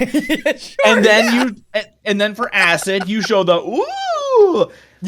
And then you talk about the specific elements. Sure, absolutely. Because those clips are relevant. Exactly. And you don't need any other context other than the fire damage, which is clearly a big fucking subtitle at the bottom. Well, so this is, you have, like, and I don't know how much work he wants to put into these things. I don't know if he's going to do another one. Who fucking knows? But yes, text is the one thing that I have been looking for, right? This whole time. There's been nothing to tell me, like, text-wise for a video that I look at. With all of this space that is so ripe for text. Where it goes, hey man, this is the section that we're on. The spell list, right? And then gives me a spell, and then what it does. Like I said this before, you put a spell title, and then you put the description of the spell right in that little box there that you got, right? And then like with even with those clips themselves of like relevance is all you need. I don't think you necessarily need text over like the pyro clip and all that stuff. I think just you saying it and seeing that visual of fire is happening or this guy is frozen, that's all you need, because that is the entire clip. That's all it needs to be. Yes, the point of it is look at the element that is being used Doesn't matter that somebody doesn't know what fucking TF2 is. They know what fire is. Yeah, and it doesn't matter if you've never seen The Shining. Exactly. You can tell that he's fucking frozen. He's frozen, and he has a that is hilarious ice. face. Yes, absolutely. That's the entire thing. Yeah. Ah! You just have to compress this shit into simple, Yeah, small bites. and the other idea, of course, is just use random art that you get from some guy from commissioning it, like on Fiverr, right? You go, hey man, can you get me a guy doing this with a dragon like behind him or something, right? Yeah. And then you get, even if it's just you doing stick figures, who fucking cares? Have there are the plenty thing of there. people who make a lot of fucking money just doing stick figure animations. Yeah. So like, do whatever. Just do something that actually doesn't make me go, I have to now look at this and go, why did you put this here? Oh, now I know. Oh, okay. Right? It's just poorly structured. It is. I would say so as well. Yeah. And again, we're not trying to be dicks about it. It's just... But the problem is it's that distracting. Yes, this is the video. There's nothing... It is... To be fair... If it's not if you are a layperson and going, hey man, I don't notice this shit, I think it's just fine. I go, okay, that's fine. But we are above you. No. No, we are trying to help with the craft, right? Yes, because we are seeing an issue. Yes. It could be better. Absolutely. Anyway, yeah, let's just fucking finish finish this. the video. So you could shoot Eldritch Blast twice in the same round. Mix in Sorcerer to get quickened spell, and you can Eldritch Blast 3 times in a round. That's 12d10 plus 60 damage in a single round. Pop Spirit Shroud on there too, and you can add 24d. It's a poor use of the clip because I know why you're doing it, but you're also not allowing it so that the projectiles are being shown. That there are 3 projectiles at once, because they're mostly just hitting the guy. And I know... because I'm looking at it closely, because I'm trying to figure out why you put this clip in.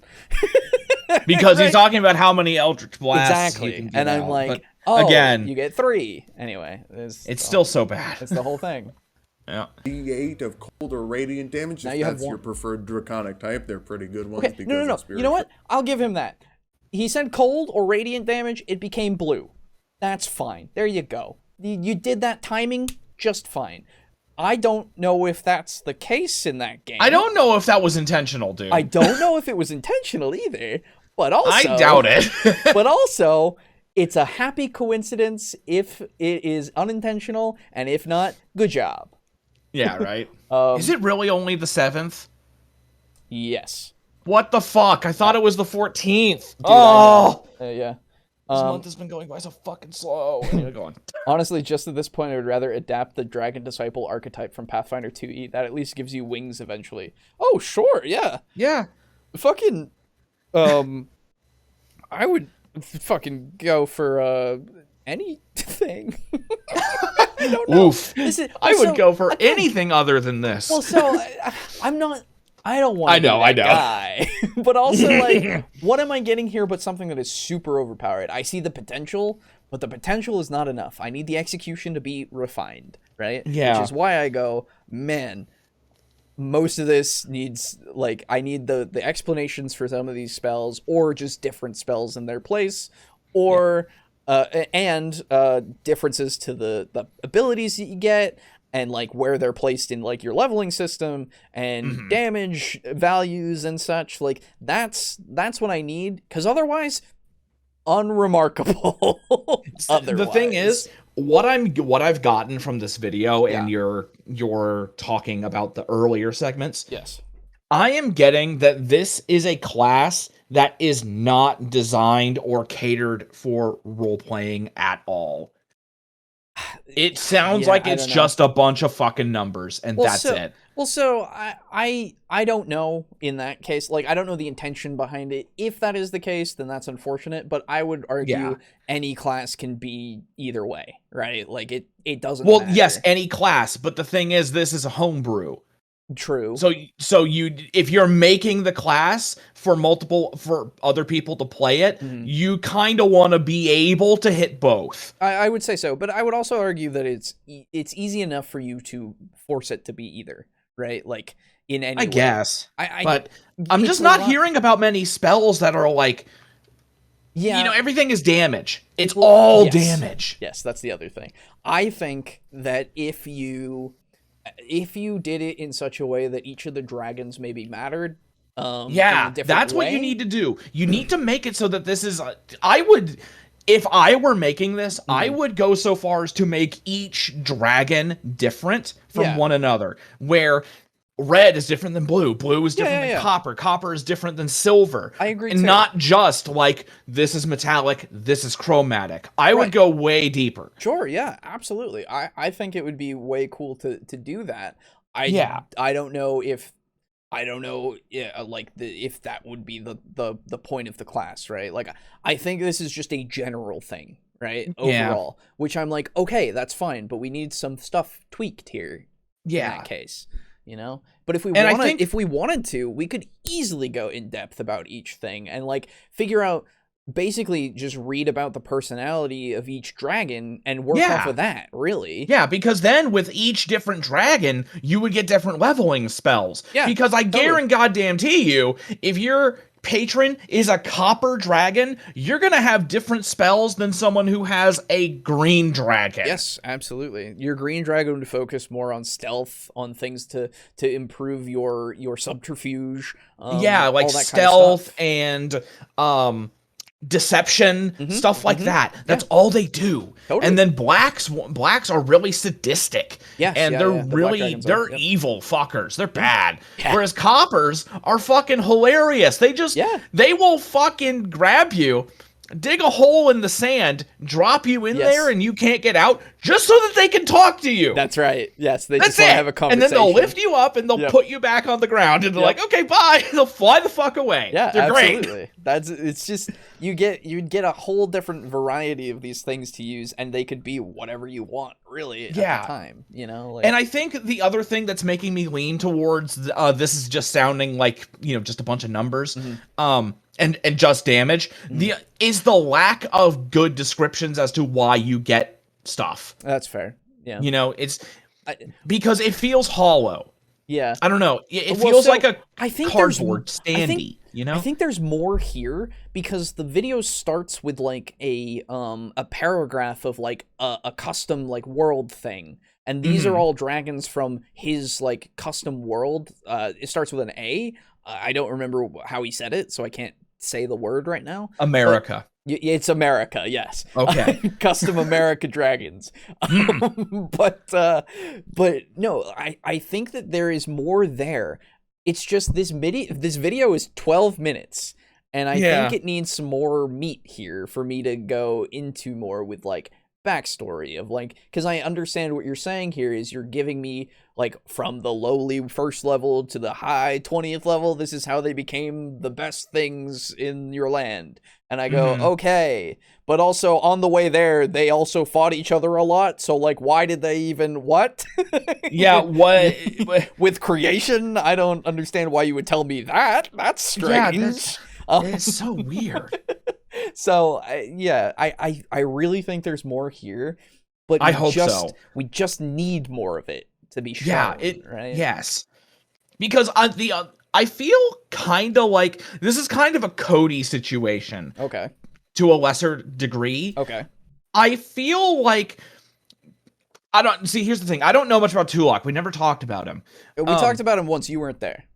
Oh, okay. Yeah. I've never talked about him then. Yes. I get the feeling that maybe he has the ideas for how to make this class be cool for both roleplay and combat. Sure. But he's talking about it, and he doesn't know how to get his thought out. Either that, or it's just a thought that is going to be in a different video. Maybe. You know what I mean? Know. Like, it's like if I'm trying to communicate that this table is purple, okay, and then I say this table is a pizza, but I mean it's purple. Okay. But I know that I'm trying to say that it's purple, right, but you hear that it's pizza. Right. You know what I mean? I think I understand what you're saying. I don't get that vibe. I get more of this being more numbers just because of how his channel is. like his other content. That's true, yeah, because his whole channel is building classes. Building classes based off of other characters, and the most that I see is trying to make these characters like have the abilities of the characters, right? Yeah. And it feels very much like not necessarily min-maxy, but very much just like this is the optimal way that you need to build in order to become this character. Right? Yeah, especially when he's like, I assume you take Agonizing Blast, you're a Warlock. That's the other thing. I'm like, I'm Yeah. over here going, what if I don't want to, though? Yeah, what if I don't? What if I want to play a Warlock a what if different way? Yeah, what if I have, instead of that, I have Mask of Many Faces as my first invocation, because I want to be able to just instantly go, I'm this guy for an hour, I'm this guy for an hour, I'm this guy for an hour, because that's fucking great. I want to play a Warlock that doesn't use Eldridge Blast. Yeah, and there you uses the spells. Yeah, well, so and basically just fire them out of a big fucking rocket launcher. Yeah, because it's like it's max power, baby, bam. That's true. Yeah, you get them every short rest, so I guess it would work. Yeah. Specifically. Anyway, median rolls with the Spirit Shroud combo, that's over 200 damage in a round with a cantrip. Sorcerer just and also not helping. And also that thing. Yeah, of like this works well with every class. This is how it does great damage. And that was like the main thing that I remember, though it's mostly because we've been talking about it, of like this guy does consistent damage, and I'm like, okay. Cool. I'm learning about a homebrew. I'm not learning about its combat efficiency. God damn it! I don't need to worry about. I can figure out the damage numbers. I'm good with you giving me the damage numbers, and I'm also good with saying those damage numbers are a lot. Yeah. Like, it's now becoming more obvious that yes, you wanted it to be a very damaging thing. Okay. Yes. Huzzah! You did it. And again, the damage is good. It's 5e. You're killing a lot of shit. You're superheroes. Whatever.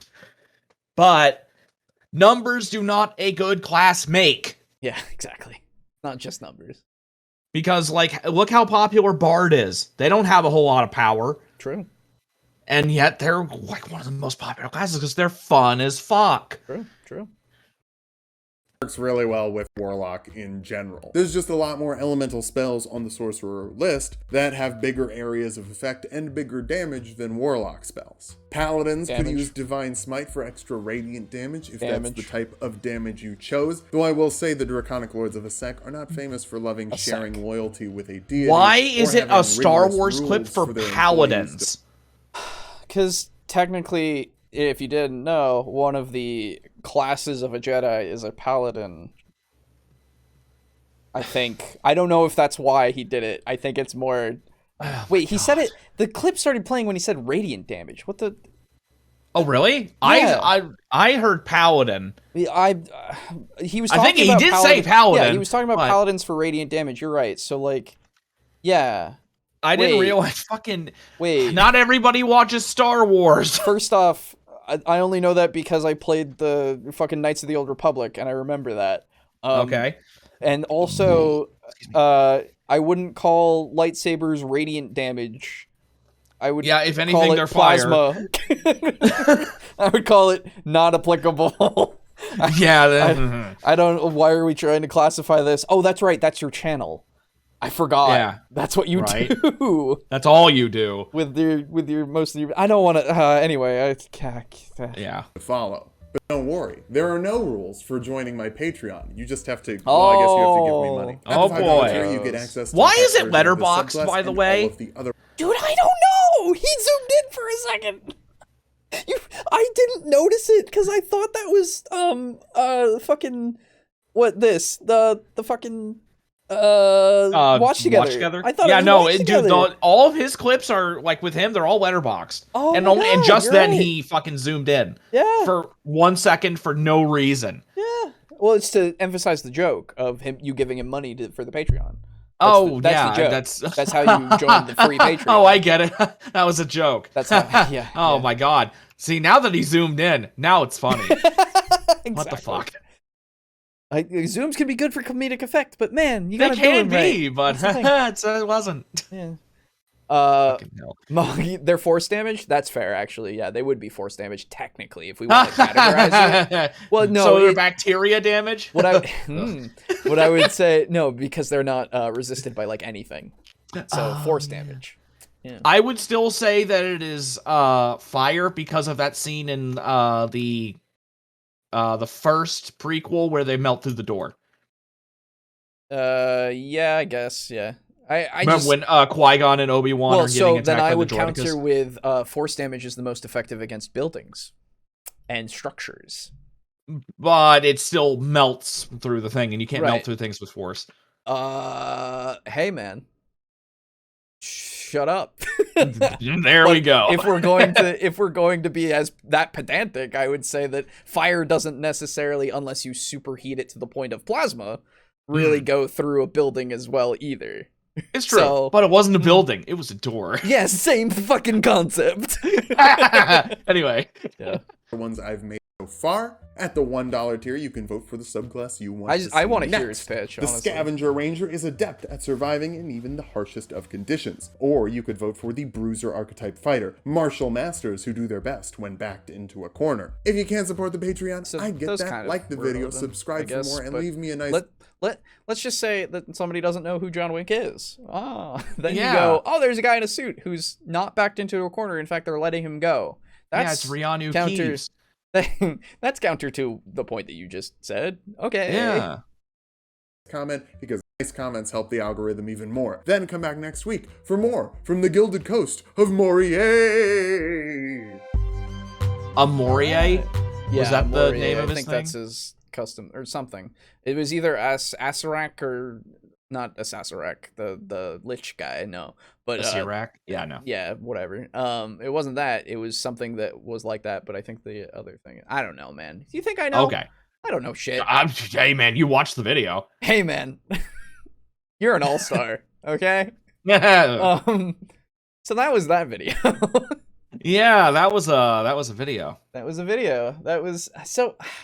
Again, it started off like I was fine because he was just going, this is the list of spells. And for a while I was like, okay, like I don't remember them because they didn't seem egregious. I just remember creation mostly because I'm like, why? Yeah. But for a while it was just me going, oh, this video, huh? The video, why does he have so much space? And then when we got to the actual fucking thing, like,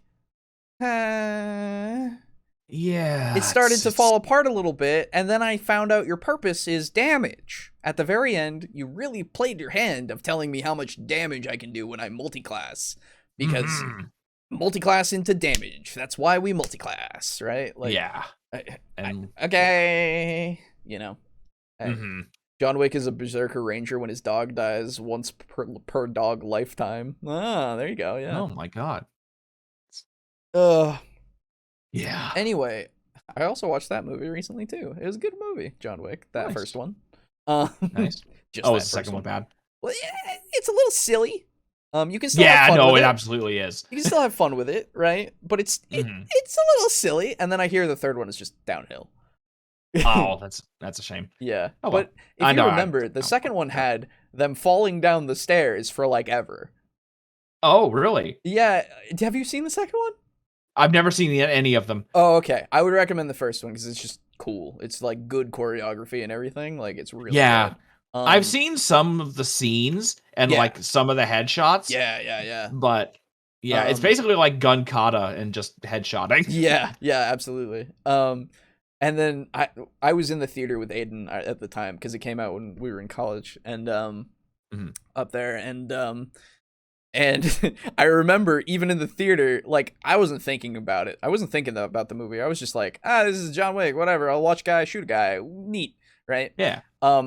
And then once the stair scene came, he was fighting a single guy, and then they like threw themselves down stairs outside for like a solid couple of minutes.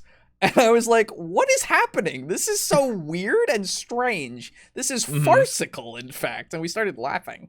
Like, it was just like, what is going on? I thought this was a serious action scene. We're just falling downstairs, huh? They're taking a long time.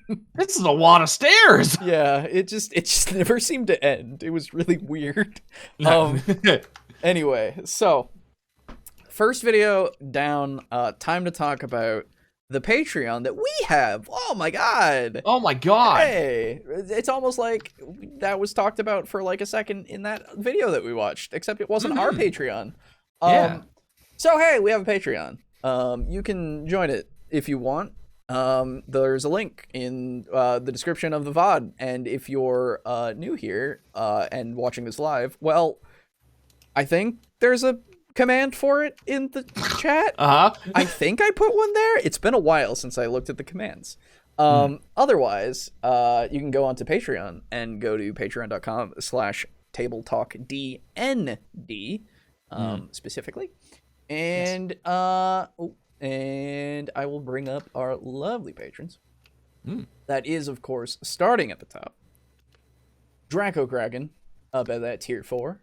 And then we have Mog0, also at that tier 4. Both of you have been in the chat for a bit, as well as Slazer, who's been in the chat at tier 4. Thank you so much to all of you.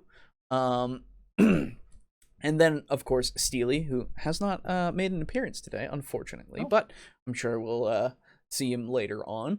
Also at tier 4. Thank you. Drake Cross. Haven't seen you around for a while. Should really check in, say hi to you. As long are we still getting his money though? Yeah. Yes. We Okay, yes, okay, we, that's fine then. No. Yes, we are. That's fair. No. God damn it. I know. At tier 3. Aiden's not here. I gotta be the shitter. I understand.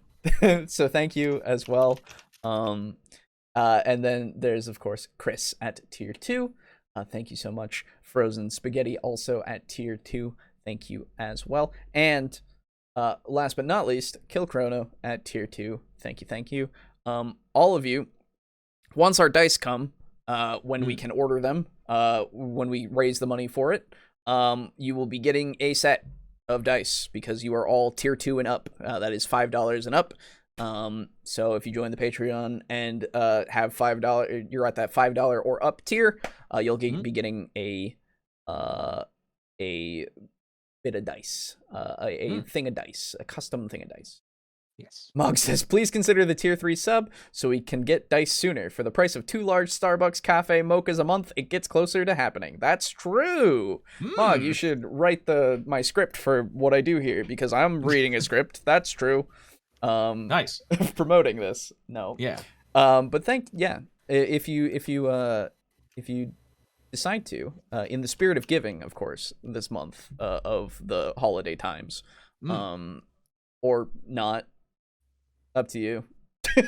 Yeah, right. And there's also, you can donate to us directly through command in the chat, and also on our website.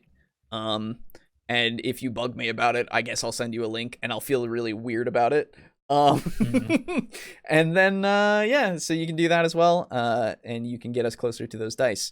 Unfortunately, I won't be able to put money into that of my own for a while because I'm saving up to move out into my own space. Jesus. Yeah, next year, hopefully. We'll see how it goes. Because I would like to have my own space.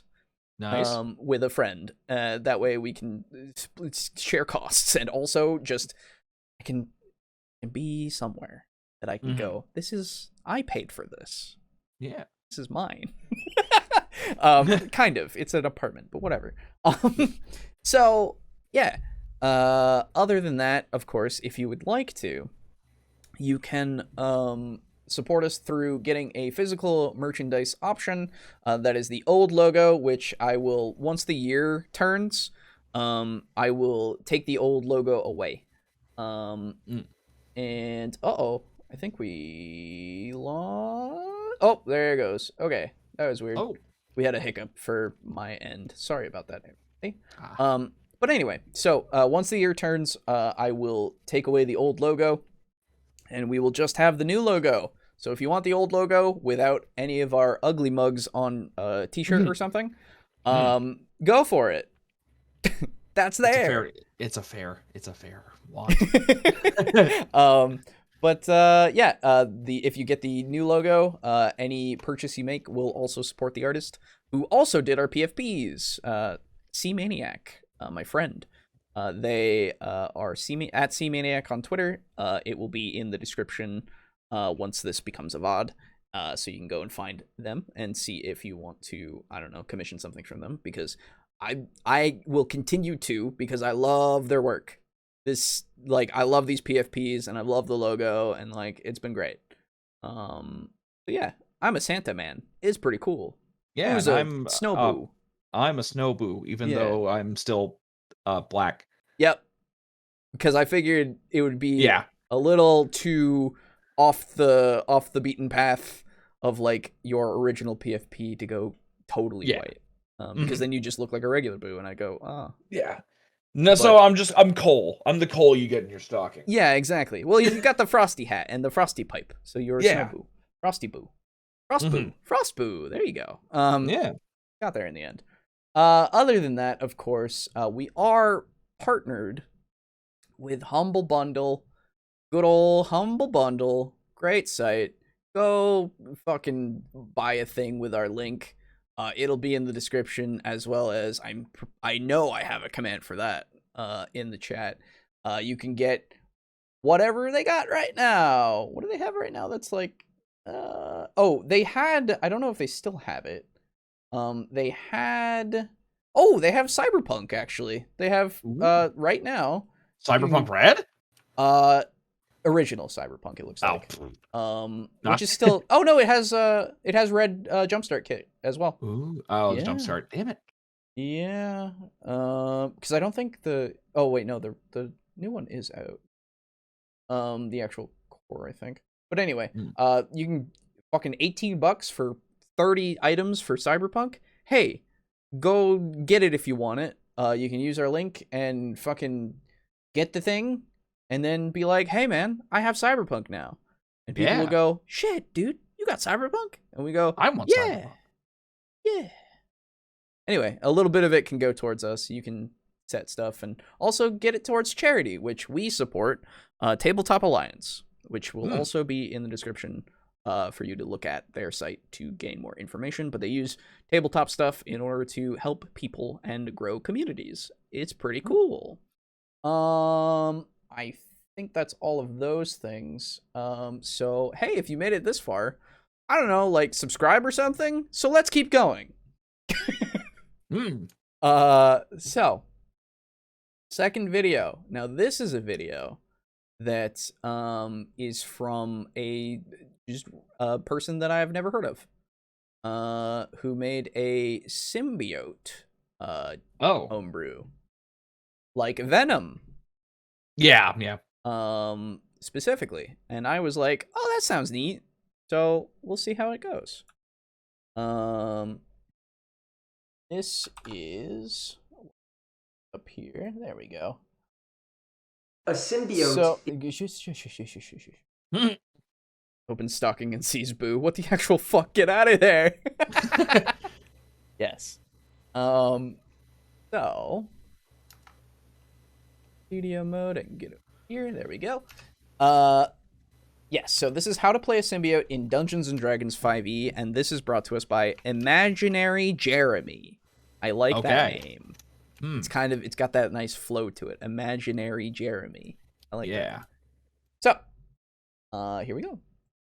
A symbiote is an alien entity that requires a host for survival. In exchange for the sustenance that a host provides, the symbiote can grant its host great power. Sometimes that power involves the ability to transform with the host into a hybrid form, providing the combined entity of the host and symbiote great power and other strange abilities. Venom is the classic example of a symbiote as we know it today, and that combined entity is a symbiont. Or if you want to use the name that I came up with in the homebrew class I designed to allow you to play a symbiont like Venom in your home games, it's the Keeper class. In it, you play a character that is the keeper to the... What I will say, just right off the bat, is I'm glad you described what a symbiote is right off the bat before giving the Venom example, because some people might not know who Venom is.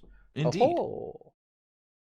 The host of this alien symbiote, and together you can I don't know how I feel unlock about Keeper, incredible strength and it's a wide host, not variety Keeper. of different abilities, like the ability to assimilate your foes, taking your enemy's strength and making it your own. Or you can infect your allies with that symbiotic connection that you and your symbiote share to allow you to better support them, or even corrupt your foes with that same ability to bend them to your will. And at every step along the way, you evolve and adapt as the symbiote changes the actual nature of your body and your hybrid form, all in order to... I'm just hearing chaos at this point. Just chaos. Yeah, right. Which is, vast tech. Hello, Corey. I don't know what you mean. But so I would say, because like you say host as an alternate for the title of, or sorry, the name of the class, which I would say would be fine, except host also I think would fit for like a bard subclass, right? Like something that's also, very true, right? Like it's kind of more, I would say, more of a dedicated like diplomacy, like really skill heavy kind of class, right? Subclass, which would fit the bard very well. And for this, like, Keeper is because are you necessarily the keeper of it, quote unquote, or is it the keeper of you? I guess that's kind of the neat thing about it, right? And like, I don't know if there's another good way to like actually name it other than just calling it a symbiote, really. Yeah, right? There's not really a whole lot else to call it. I mean, it's just what they are. Yeah, because like you've already got, the other thing is you've already got like something like the Callus something. Oh fuck, what's it called? I don't know. There's a race from Eberron. Kalimshan? Yeah, that's the one. No, Kalishtar. Oh, Kalishtar. Okay. Yes. Where you actually have two like things, like you are you, and you also have a ghost thing or a spirit that is part of you. Okay. And it oh gosh, let's see if I can find anything about these guys that actually works as a thing. Hey Mongoose, what's up? Yeah, okay. So it's a human and a renegade spirit from the plane of dreams. Okay. Which allows you to speak telepathically with anything you can see, which is within a number of feet equal to 10 times your level. Oh, didn't know that. Damn. Okay. You forgot it was Tuesday? That's fine. Don't worry about it. Yeah, I do too. Everybody but me does, don't worry. Yeah. But yeah, so you can do that, and you can use it to kind of sleep in a weird state of like between sleep and this dream world. It makes you resistant to psychic damage. Oh wait, no, that's Unearthed Arcana. Okay, well there you go. Oh no, you do. You still get it. Okay, yeah. In the regular version, but yeah. So it's a thing already, which I'm already going like, oh okay, it's kind of like that in a way where it's already a race. I'm cool with it being a class, of course. But I'm also thinking if like it reminds me of that already, and I hope it does. Like, it sounds like it's useful in a battlefield capacity, so far, which is fine. If that's the purpose of it, cool. I just want to know if there's anything more than that. Yeah, hopefully there is. Better hunt or prey and make you and help you reach the apex of evolution. If you're interested in checking out the class, it's available for free or for pay what you want on the DM's Guild. Oh, excuse me. Nice. So, the Keeper DM's Guild. There we are. Let's see. Bind with a symbiote. The keeper class. All right. Let me see this. Hello, Indigo. How's it going? Yeah, check out. Oh, fuck me. What's my account? I don't remember. Okay, well, while I figure that out, let's continue. An infographic. Gasp. Yeah, he doesn't even have that free real estate, but he even knows, hey, look at this thing. Yeah, I can put it here on the screen. On the screen for you to look at, right? Whoa. Whoa, man. That's crazy.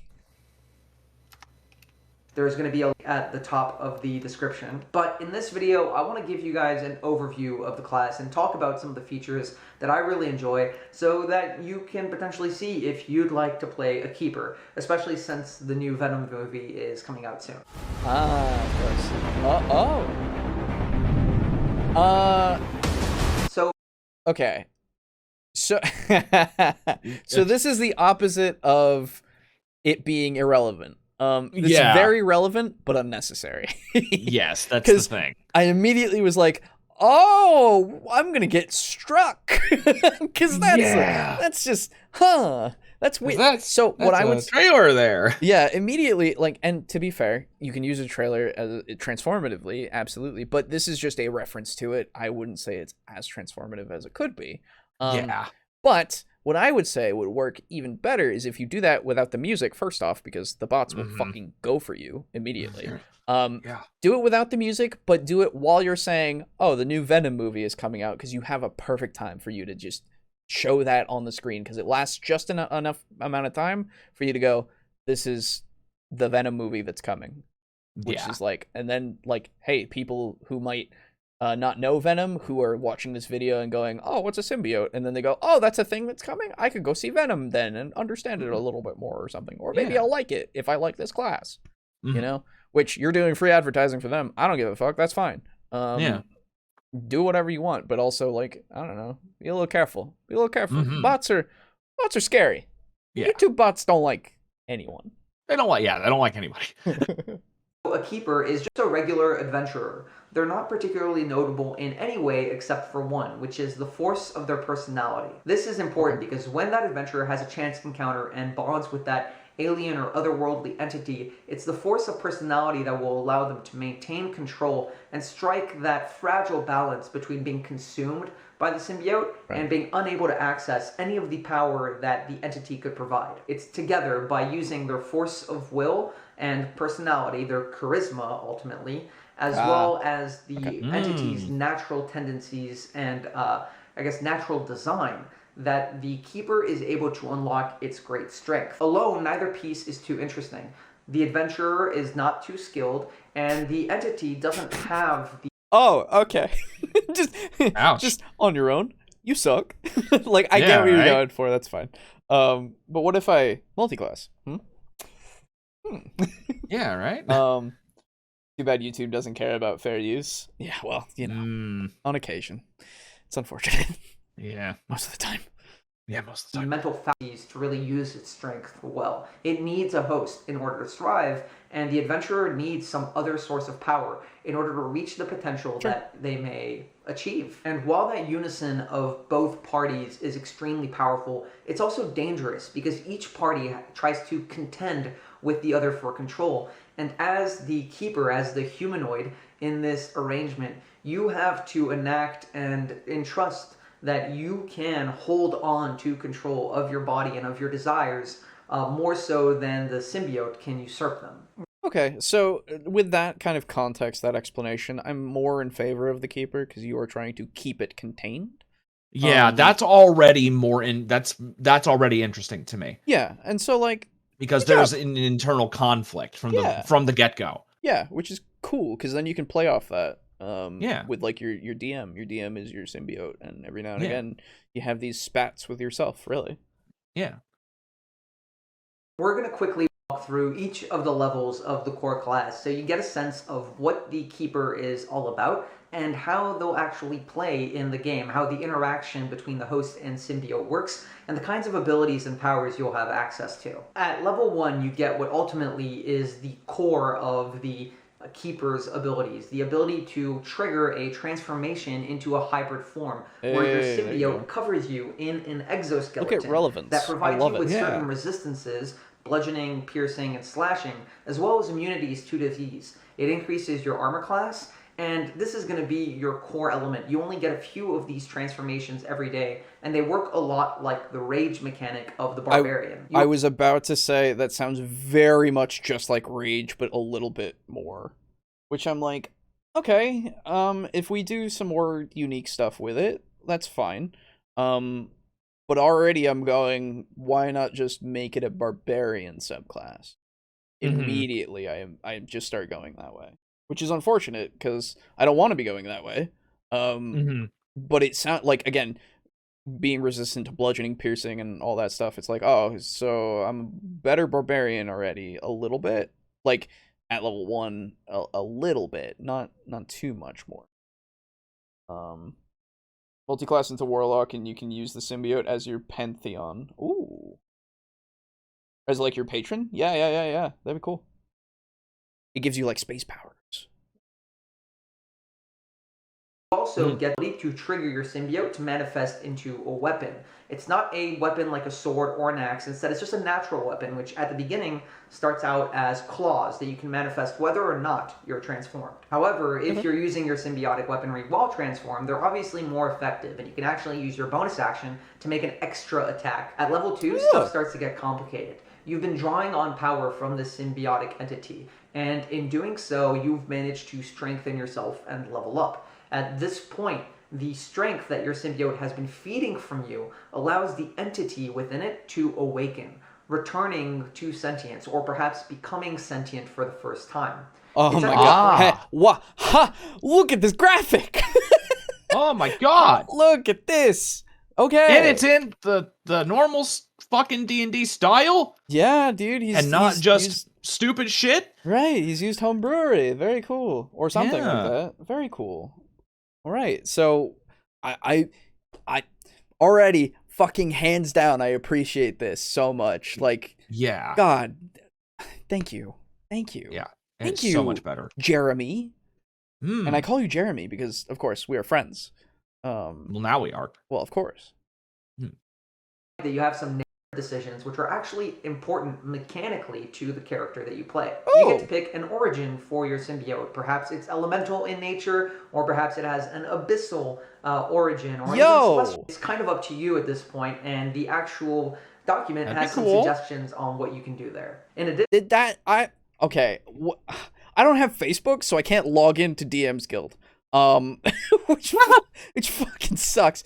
I thought I had a I thought you could go in with... Well, you can make an account. Or log in. I'm fucking blind. Never mind. Okay. I thought you could log in without a Facebook account. I see this big fucking Facebook button, but then I don't see the tiny login thing next to it. Yeah, that's the thing. They make it way smaller. Yeah. Because they want you onto Facebook. I bet you that fucking lizard got him to do it. He's gonna get me into the metaverse, dude. Yeah.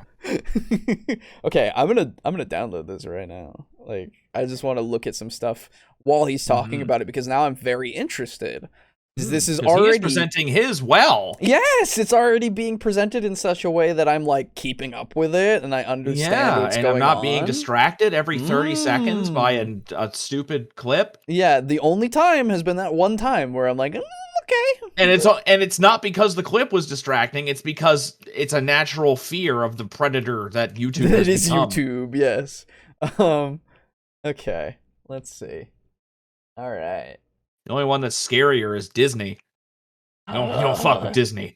True. This is fucking solid. I like the art and stuff too. Nice. So I want to see if this symbiotic awakening is... Mongus says, "How's Aiden?" I call him that because he's my friend. That's true. He's fine. He just was tired today. He was making all the toys. He's been... Yeah, he is near graduation, so it's just very, very hectic. Yes. I just want to see if It says, innate spell casting. That's a thing. Okay. Okay, that doesn't really make a whole. Well, depends on the symbiote, I guess. I was gonna say, I think it's fine because this isn't necessarily like the Venom symbiote, right? This is exactly. Symbiote, right? Okay, so yeah, already when you're transformed, you get resistance to bludgeoning, piercing, and slashing.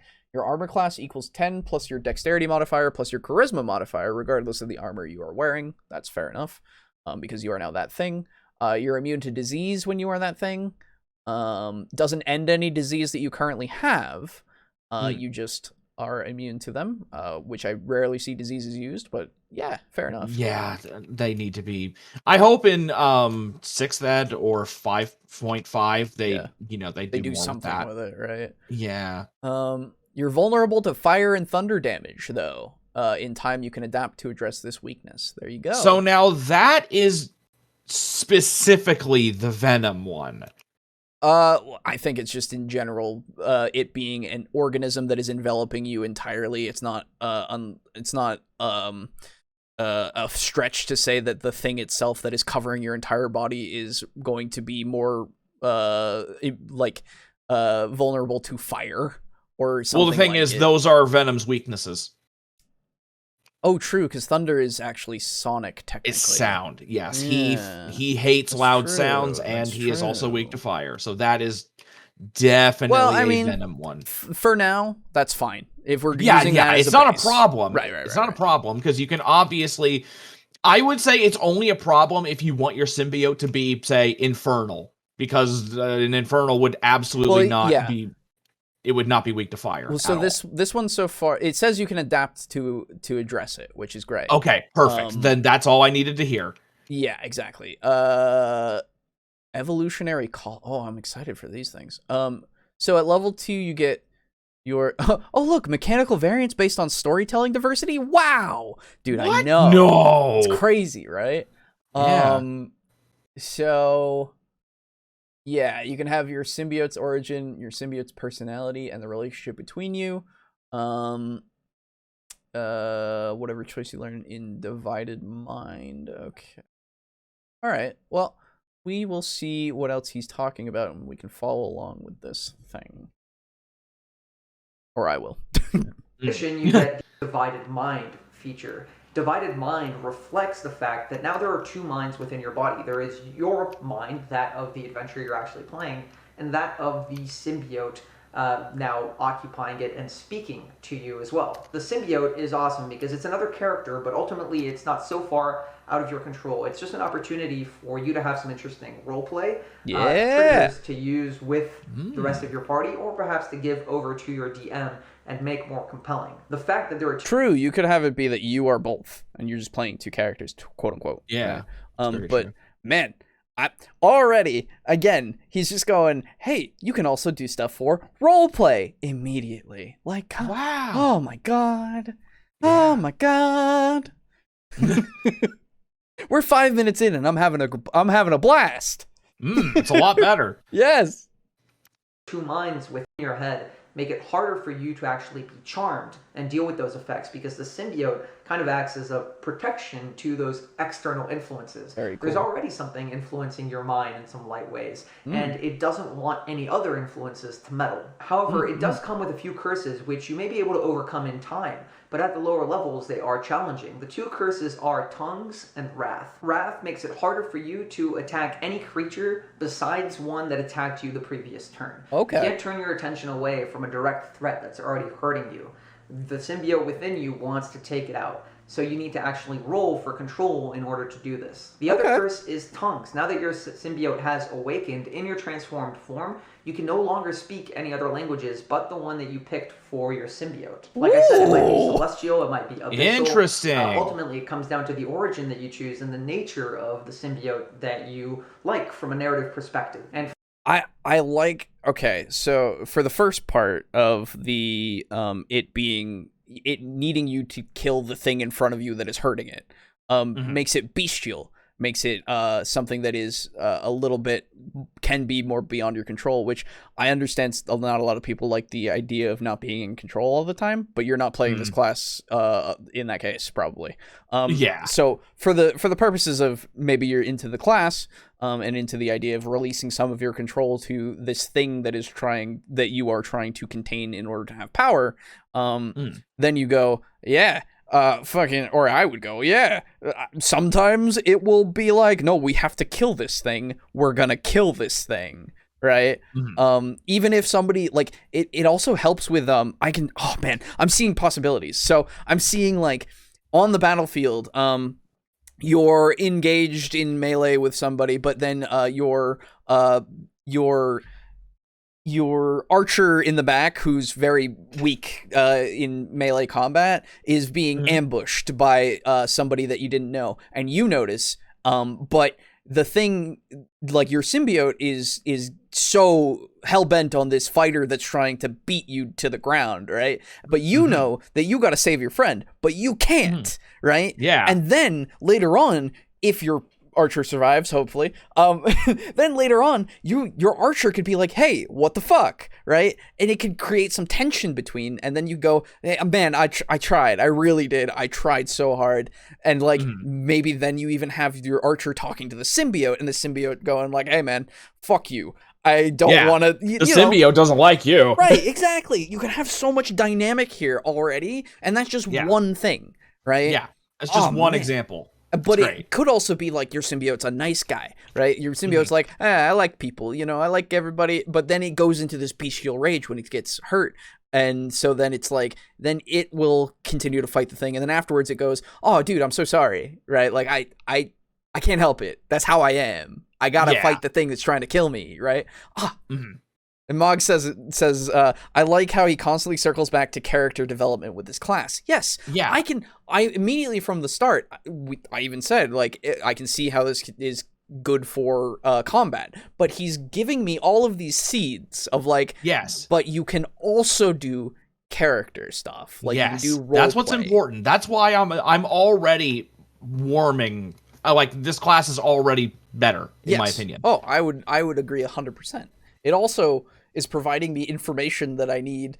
It helps that the PDF is available, but I would say even without that, it's already providing me this information that I'm like, I can follow along with the stuff on the screen. He's got relevant examples that he's not just cutting to and being the entire point of the video for a second, like being my entire vision, right? With their spam and, and all that shit. It's just a thing on the corner that I'm seeing a loop for a second that is relevant because you've got, when he said the two minds thing or the divided minds thing, you had Eddie and Venom coming out from his side and talking to him like that.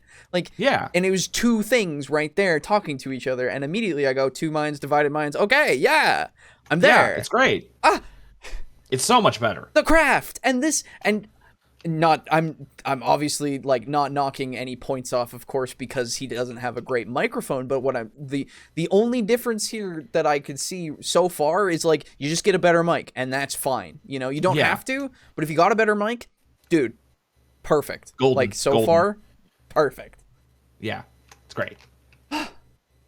Finally, with your and that symbiote Venom coming to trailer power, you also unlock adaptations. That's a little dangerous. Adaptations are like the Eldritch invocations of the Warlock class. It's why I consider this class to be a hybrid of the Barbarian and the Warlock. Makes more sense then. Gotcha. Yeah. Okay. Adaptations. Oh, anyway, I'll let him go. Strength. Of also the adaptability of the Warlock and the, I guess, malleability of the Warlock too. There's a whole list of adaptations to choose from, and some are gated by the subclasses that you have access to, which we'll talk about in just a moment. But some of the adaptations you might choose from include such things as increasing the range of your natural weaponry, so that rather than just claws, you have a pseudopod that can reach out to up to 10 feet. Or perhaps you want expanded dark vision, or a whole host of other options. There's, I think, about maybe 30, if not more, different adaptations to be chosen from. And like I said, some are gated by your subclasses, some are gated by levels. But at second level, you get to pick 2 to start with. By the end, you'll have about 8. 30 means replayability. Indeed. Oh, That's great. It means modulability. It means you could have an entire party of symbiotes. Yep. And they're all different. They're all unique. That's always good. Adaptations. You get access to an additional adaptation every few levels or so, and every time you level up, you can switch out one of the adaptations you already know for another one, so that you're not stuck with the same one. Makes sense. Then at level 3, you get to take your evolutionary calming. It's a combination of both your personality and your symbiote's personality, the way it's kind of is by nature. And that influence of those two factors allow you to evolve in a substantial and important way that is distinct from other symbiotes. There are currently 4 different evolutionary callings that you can choose from. The first is assimilation. Assimilation is all about being able to take the strengths of the enemies that you're fighting and make them your own. At the earlier levels, you're able to sap health from your enemies to keep you... Yes! Look at this! You can read it while he's talking about it! Yes! Oh my god. What a fucking novel concept. I'm sorry. What a boss. It's so exciting when I see somebody... how big is this channel? I just need to see. In comparison, I just need to now. It's not, I imagine. I don't know. That's the thing. I think he was somewhere around 1,000 when I looked. Okay. Let me open this up over here. Yeah, he's at 1,006 or so 1.66K. And I need to see where Tulok's at now. Way too high. Well, so no, it's fine if he's higher. I'm just 149,000. That's where he's at for subs. Because you want to know why? Because this guy is giving out good information and is making intelligent shit, and Tulok clickbaits. Well, see, there's a lot of that, and it's just it's popular stuff, right? Like because it's like sense. There's not much more clickbait that you can get by. Okay, wait, what am I? It doesn't get much more clickbaity, there we go, than how to play Korra in D&D. Yes, or exactly. how to play blank in D&D. Exactly. It is taking something from pop culture and going, let's put it in D&D. Which... It's fine, but it's so boring. I would say so as well. But, yeah, this is like, look, I made a thing. I combined classes, ideas together, and I've made my own thing. Mm-hmm. And I've also created additional shit that's thematically appropriate. I was going to say, I've also taken the time and the effort to put things here that you can follow along and, like, look at in the video so that you're not just listening to me talk. You're not just, like, you know, getting bored by anything. You're able to continuously, like, have something here, and I'm expressing it in such a way that it at least tells me that he's interested, right? And that he's passionate about this thing, and he's happy that he's made it. And like, I'm so excited right now, like so excited to like, hopefully, I don't know if this guy does more content that we could cover at some point, but I would love to put him on the list again. Probably. Yeah.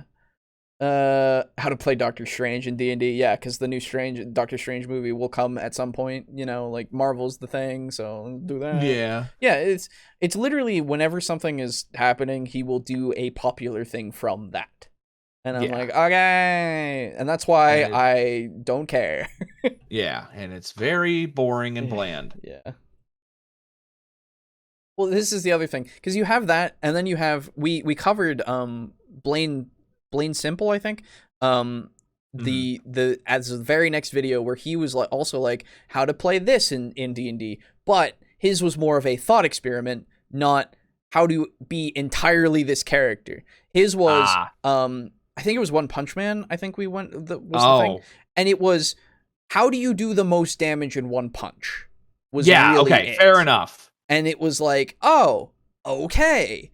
So this is how you would be, quote unquote, One Punch Man, but it's not just you have to take fighter this level, you know, it's more a build rather than just not a blueprint. It is a guideline. Yes. I would say one that you can. Well, blueprints are technically guidelines, but this is like the things that I find from Tulok are mandatory, like things that you need to do in order to bake this character. Whilst yes, the same thing can be said about the other video, but it's more of a, again, do you want to get to the point where you can do a really big punch? Yeah, Right? and it's more just a thought experiment and you need a thought this experiment item, and build idea. Yeah, you need these stats, this item, and all that if you want to do the most with one punch, right? Mm-hmm. Not necessarily you want to just embody One Punch Man, you know? Anyway. Going through a long fight, eventually you're able to even engulf them and steal some of their resistances or some of their different speed capabilities. For example, if you begin to assimilate a creature with flight speed, you would be able to eventually gain up to half its flight speed. Of course, it's far later on, but that is the path that assimilation takes you down. That is so cool. You make your enemy's strength your own. The second of these paths is cooperation. Cooperation is not so much about taking advantage of your transformed hybrid form. Instead, it's about using those transformations to add a symbiotic tag or link to your allies. The allies that you tag with your symbiotic link gain some of the protections of your hybrid form as well. And it allows you to share senses and share languages. Whoa. There was also, I see, your languages and tool proficiencies. Ooh, interesting. Telepathically The thing that nobody uses? Hey, man. I know. Telepathically feel each other's emotions and are aware of each other's locations. Yeah, wow, that's cool. I can see that being like more than just combat, which is great. He's got, because again, you see the combat stuff of like damage sharing. Any damage or healing you and your ally are subjected to is divided equally between the two of you. Okay, yeah, that's a combat specific thing, or it could be out of combat technically, but mostly a numbers thing. But then you have empathetic link, which is totally like, yeah, you also can get tool and language proficiencies, so you can make this guy talk Draconic when he's never heard the words ever, right? As long as you eat somebody who can speak it, right? Or you know how to speak it yourself. It's just it opens that door, and that's fucking sick. Yes, it's very good. Form as well, and it allows. I like how we've gotten a bad example of how to homebrew a class, and now this like really good example. It's 2 for 2 for Tulok. Like we're starting with a Tulok video, unfortunately, and that's why he hasn't been on the docket. Yep. Mostly just because he was doing the same thing over and over again. Yeah. Anyway. There's a whole host of applications for this that go far beyond just combat abilities. Though the combat is an important one because while you guys are linked symbiotically, you can actually share the damage that each of you sustain with each other. If you go for a taking build, you can potentially link yourself with a weaker ally so that you're taking the damage for them. Or if your build is a little softer, link yourself with the tank in your party so that they're able to absorb the damage for you. Cool. Eventually, you're able to induce mutations into your allies, which are essentially just spells that you get access to. Oh, okay. Yeah. So it's more the symbiote itself is enhancing these abilities with you, because none of these are like technically, like these can be rationalized as it enhancing you and not a spell, right? Oh man, it's more like a spell like ability. Yeah, exactly, which is so cool. I love that. I love that, because this is the best part, because we know that all of these are spells. Like we know that, but the rationalization is there. The actual logic is here for you to go, oh yeah, I can see why Bless would be an ability that you get from this thing, because it will enhance your abilities enough that you get that additional plus a d4 to whatever you're doing.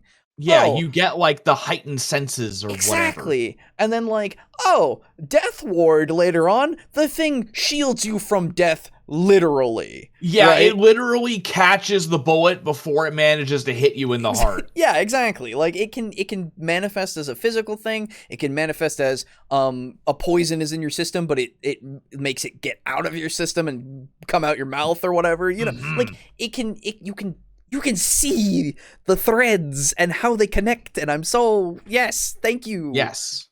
It's very good. You put thought into this, and you put effort into your video, and it's only 15 minutes, and like I'm already like I'm learning so much, and you're drawing me in to learn more, and there's a lot more in this document that he's like just glossing over. But this gets me to that point of like I want to read the document. Okay. Yeah, I want to learn more. Exactly. And I will be nice and put this into the description of the VOD and also link it in the chat for those of you who want to go find it on DM's Guild. If you want to go fucking pick it up, you can do it for free, or you can give the guy money. Either way, I think this is valuable as fuck, and I would absolutely suggest looking over his channel and like subscribing and shit if more of his content is good. Another sarcastic dig.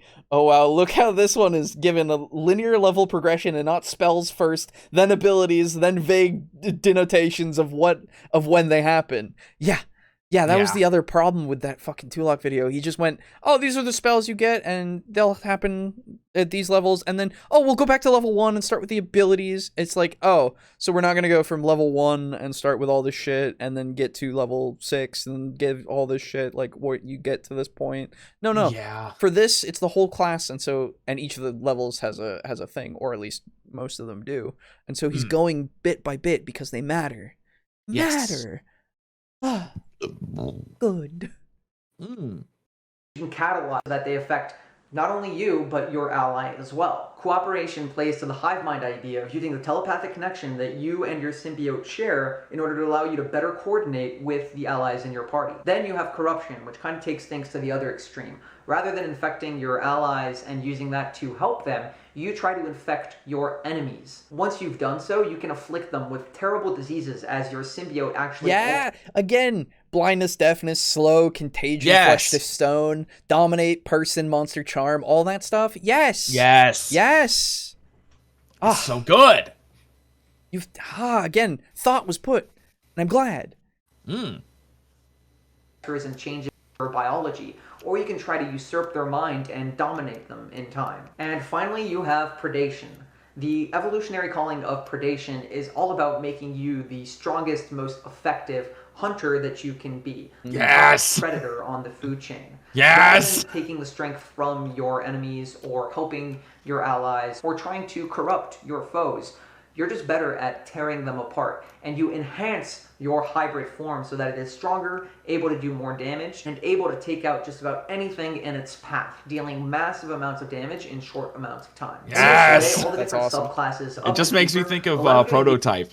Yeah, dude, the whole time. Yeah, absolutely. Yeah, it's just Prototype, and Prototype is fucking cool. Prototype is great. I wish the first game was better than it is, but it's okay. Like it's fine. The second game is great. The second game is way better. Yeah. Oh, it's fantastic. I wish that series didn't die. Man. Yep. Every day. Indeed. Infamous got there. Hey. It's fine. The first game was fine. I played it. The Infamous 2 was really good. Sure. I played the first one and then went, okay. Yeah. If you ever want to go back to it, play 2. 2 is way better. Okay.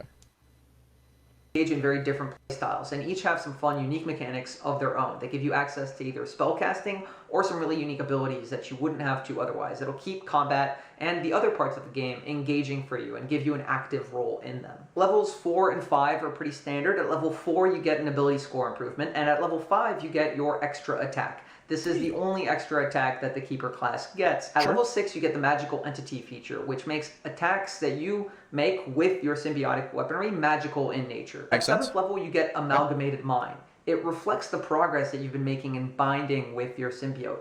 You're starting to stray away from being two separate entities and becoming something greater than the sum of your parts. Nice. This makes it easier for you to resist the compulsions and compelling of your symbiote to the things like wrath, and also makes it possible for you to speak any language that you know and are proficient in while transformed.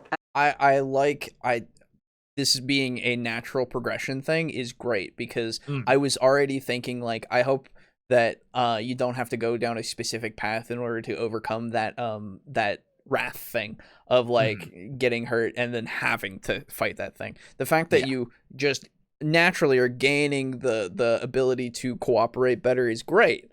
Because it makes sense. And also if it was gonna take, you know, if it kept being a thing for too long, I would have been like, okay, we'll probably do something about this. Yeah, exactly. You know? But so, like, I wish there was more that I could say against the thing. I'm like at 5th and 6th level so far. There hasn't been like too much, but I also don't think there needs to be too much more, because it feels like the origins and what they give are really the spice that I haven't really been told about really to like a detailed extent, because I assume you still get, you know, different things every level because of that as well. So yeah, it's good so far. It's good. Keep going. Good stuff.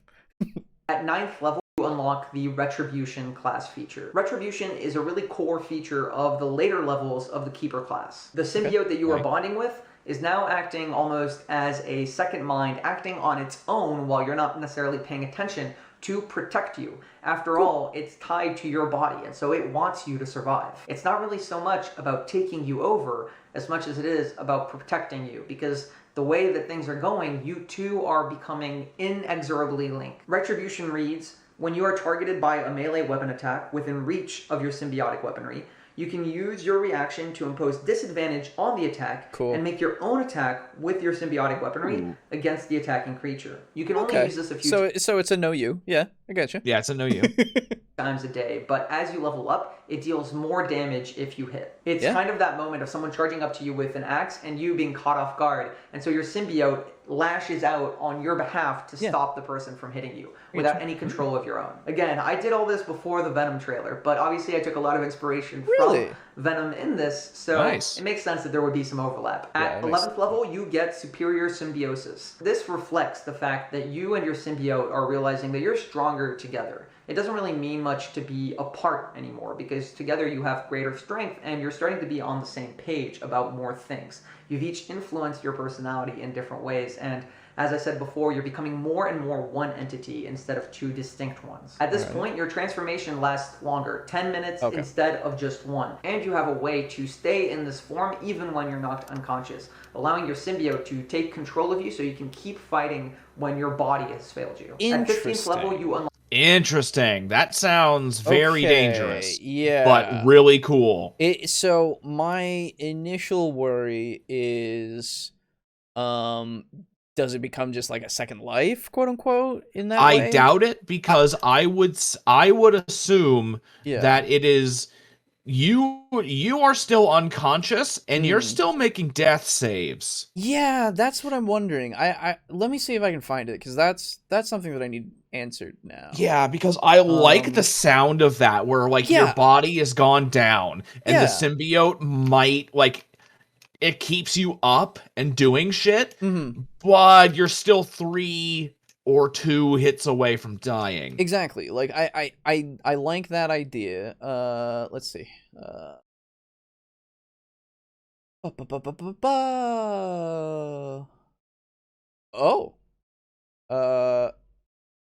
Strong together, when your transformation will end involuntarily because you're rendered unconscious or due to some other effect, you can instead choose to remain in your hybrid form for the remaining duration of your transformation. After you activate this feature, your transformation does not end until it has reached its full duration, even if you want to voluntarily end it. You also suffer a point of exhaustion. You can't use this feature again until you complete a long rest. That's all it says. So first criticism then, like actual real criticism here. I need it to be more clear on what happens to you if you're hit. And if you are making death saving throws and such. Because if that's the case, it becomes a super big risk versus reward thing, right? Yes. Where it's like, yeah, your symbiote can still fucking fight for you, but every hit you take will be a automatic fail death save. Like, that's how it works in the game. If it, the other thing is, like, if this is happening, why isn't it trying to, I mean, I guess it could. This could be the case, but why isn't it trying to immediately staunch your wounds and make you stabilized? It could. That's the thing. It could. If it becomes like a fight or flight response, basically, that would make sense. It gives you this ability to only like fight things that are around you, but not get closer to things, right? It basically gives you a less debilitating frightened condition, right? Without the disadvantage and all that stuff, you can't go towards something. You can only back away, and every turn, if you can't stabilize yourself, technically, safely, it will then attack, right? Because there's something right next to you that's trying to attack you, right? Yes. And so, yeah, this is the thing, Mug. I think it'll keep attacking because of the Wrath ability, which would coincide with this fine, because, so it would kind of coincide, because then it's like, okay, I have to kill the threat so that I can then stabilize my host, right? Yes. So I need this to be more clear, because if that's the case, then it will keep fighting until the thing is dead, try to stabilize you, and then if it gets hit again, well, then it'll start fighting the thing again, and you'll start dying again, right? Yeah. So I just need it to be more clear. But otherwise, I like the idea. I'm very much on board with it. Mm-hmm. Funny story involving he put the brackets prototype. I was in a Walmart with my mom, and she wanted to buy me a game, so I said I wanted prototype, but she said it was too gory, so she bought me Mortal Kombat. Nice. Hell yeah, that's there you great. go. Oh, absolutely.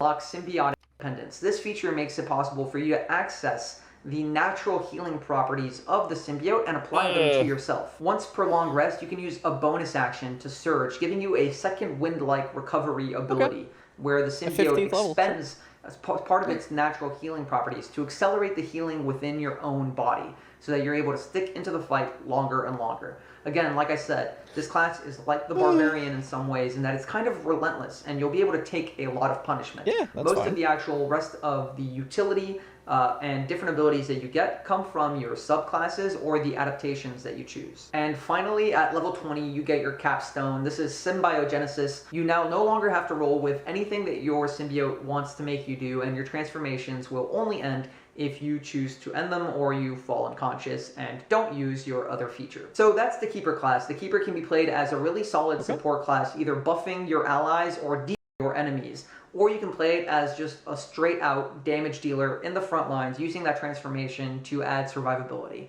Each of the different subclasses play completely differently from each other, and it would be too long for me to dive into each one of them, but I encourage you to go to the DM's Guild, check the link in the description, and download it if you like it. It's completely free. You don't have to pay anything if you don't want to, so feel free to check it out, and I hope you enjoy it. I had a blast homebrewing this class. If you randomly came to this video, my name's Jeremy, by the way. I make videos every Friday. Oh man, that's a sad fucking thumbnail. Typically about Dungeons and Dragons. And also, I guess, about some of the homebrewing stuff that I'm doing. So, thanks for watching, and I guess I'll catch you guys next week. Cool. Wow. Nice. Yeah. Good video. Yes. Good video. Woo! That feels good. Yeah. Yeah. Tulok, so take notes, you shitter. yeah, if you want to make another one, fucking come on. Yeah. Yeah, so let's see about I think the subclasses are those assimilation, cooperation, corruption, and the other one wait. Where's the other one? Oh, predation.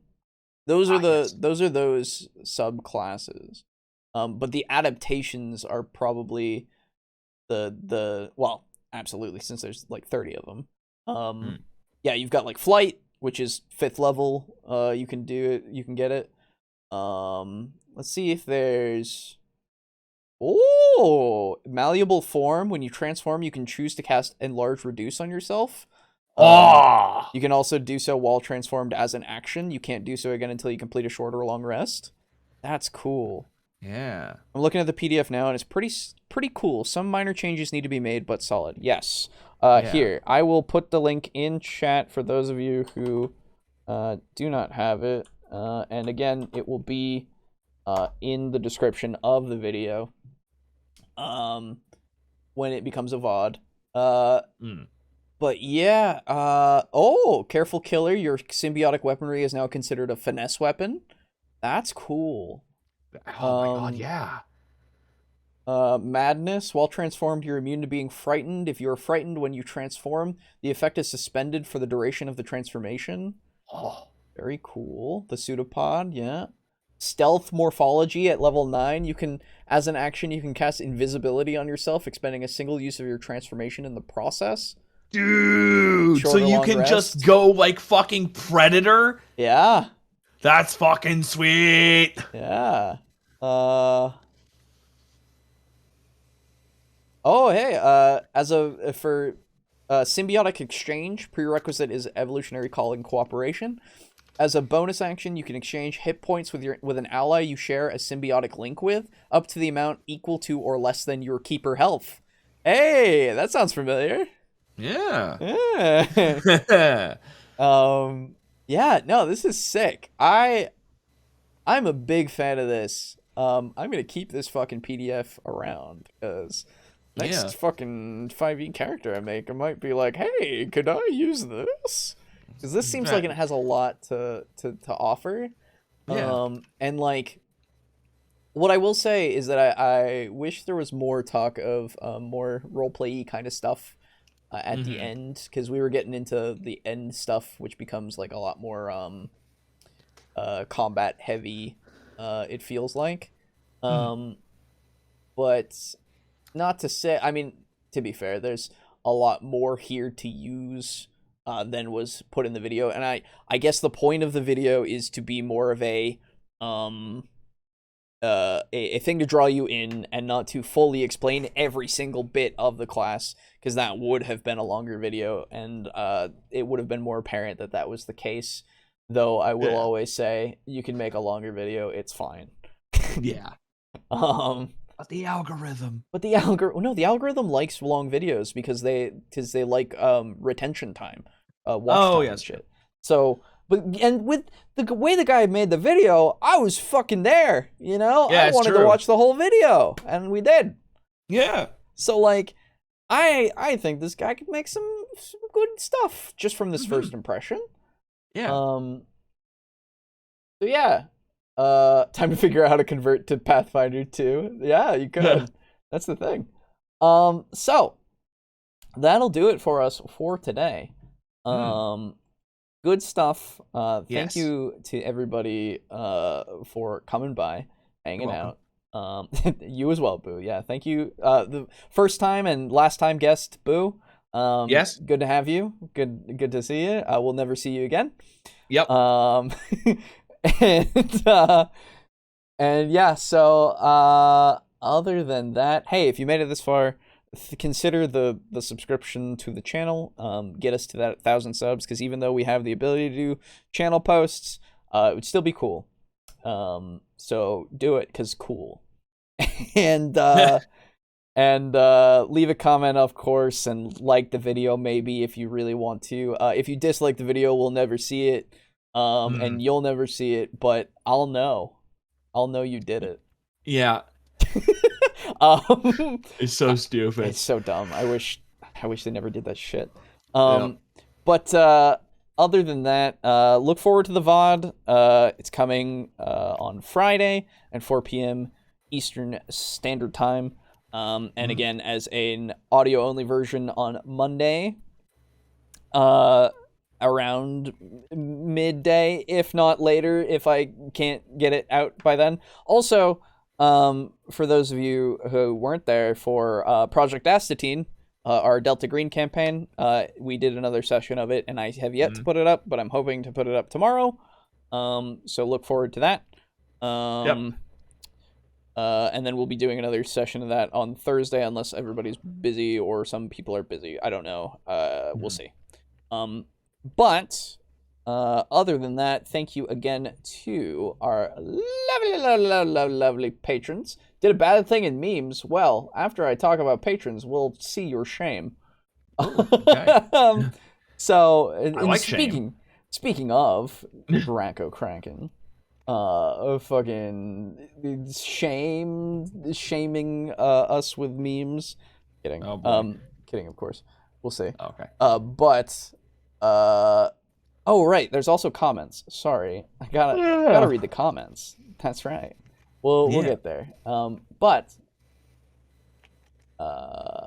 so that is of course for our patrons: Draco Kraken, Mog Zero, Slazer, Steely, Drake Cross, Chris, Frozen Spaghetti, Bill Chrono. Thank you so much for all of your patronage. Again, you heard the spiel before. Yes. If not, then I don't know, go join the Patreon or something. I don't fucking know. Did a bad so Santa Gray knows when you dislike. He knows your IP. He knows if you're not subbed, so sub for goodness sake. There you go. That's the one. Let me go look at this meme real quick because I like memes. I like memes. Oh God. The Virgin Tulok and the Chad boy. Jeremy. That's yeah. right. That's true. We've got for Virgin Tulok, of course. Confusing video. Structure. No difference in dragon types. Vague lore. Too damage focused. Pointless references. The Chad Jeremy, of course. Clear diagrams. Time to video. Small clips for understanding. Role-playing options in class. 30 adaptations. PDF for class available. I mean, it's not wrong. It's not wrong. It's not wrong. It really isn't. It's a good. I like that meme. It's very much on point. I like that meme. That's a good meme. Yeah, it's a good meme. So, let's do comments real quick. They're not going to be that fast, that slow, but I don't know. We'll see. Yeah, it depends. Anyway, 2 weeks ago, because 2 weeks ago, Ronald Sanfran said on 86. Garibay says, buy a house, don't use accents, give green tea, now you're a master dungeon master. That's true. That's true. Mongoose had a comment deleted by YouTube. I don't know what it was, but it was a thing. So I'm sorry, Mongoose, but that was a thing. Yeah. And we talked about it for a second. But last but not least, of course, is Lux. On Garibay's 10 DM bullet points hosting, saying, I'm going to have to write 10 comments about Garibay.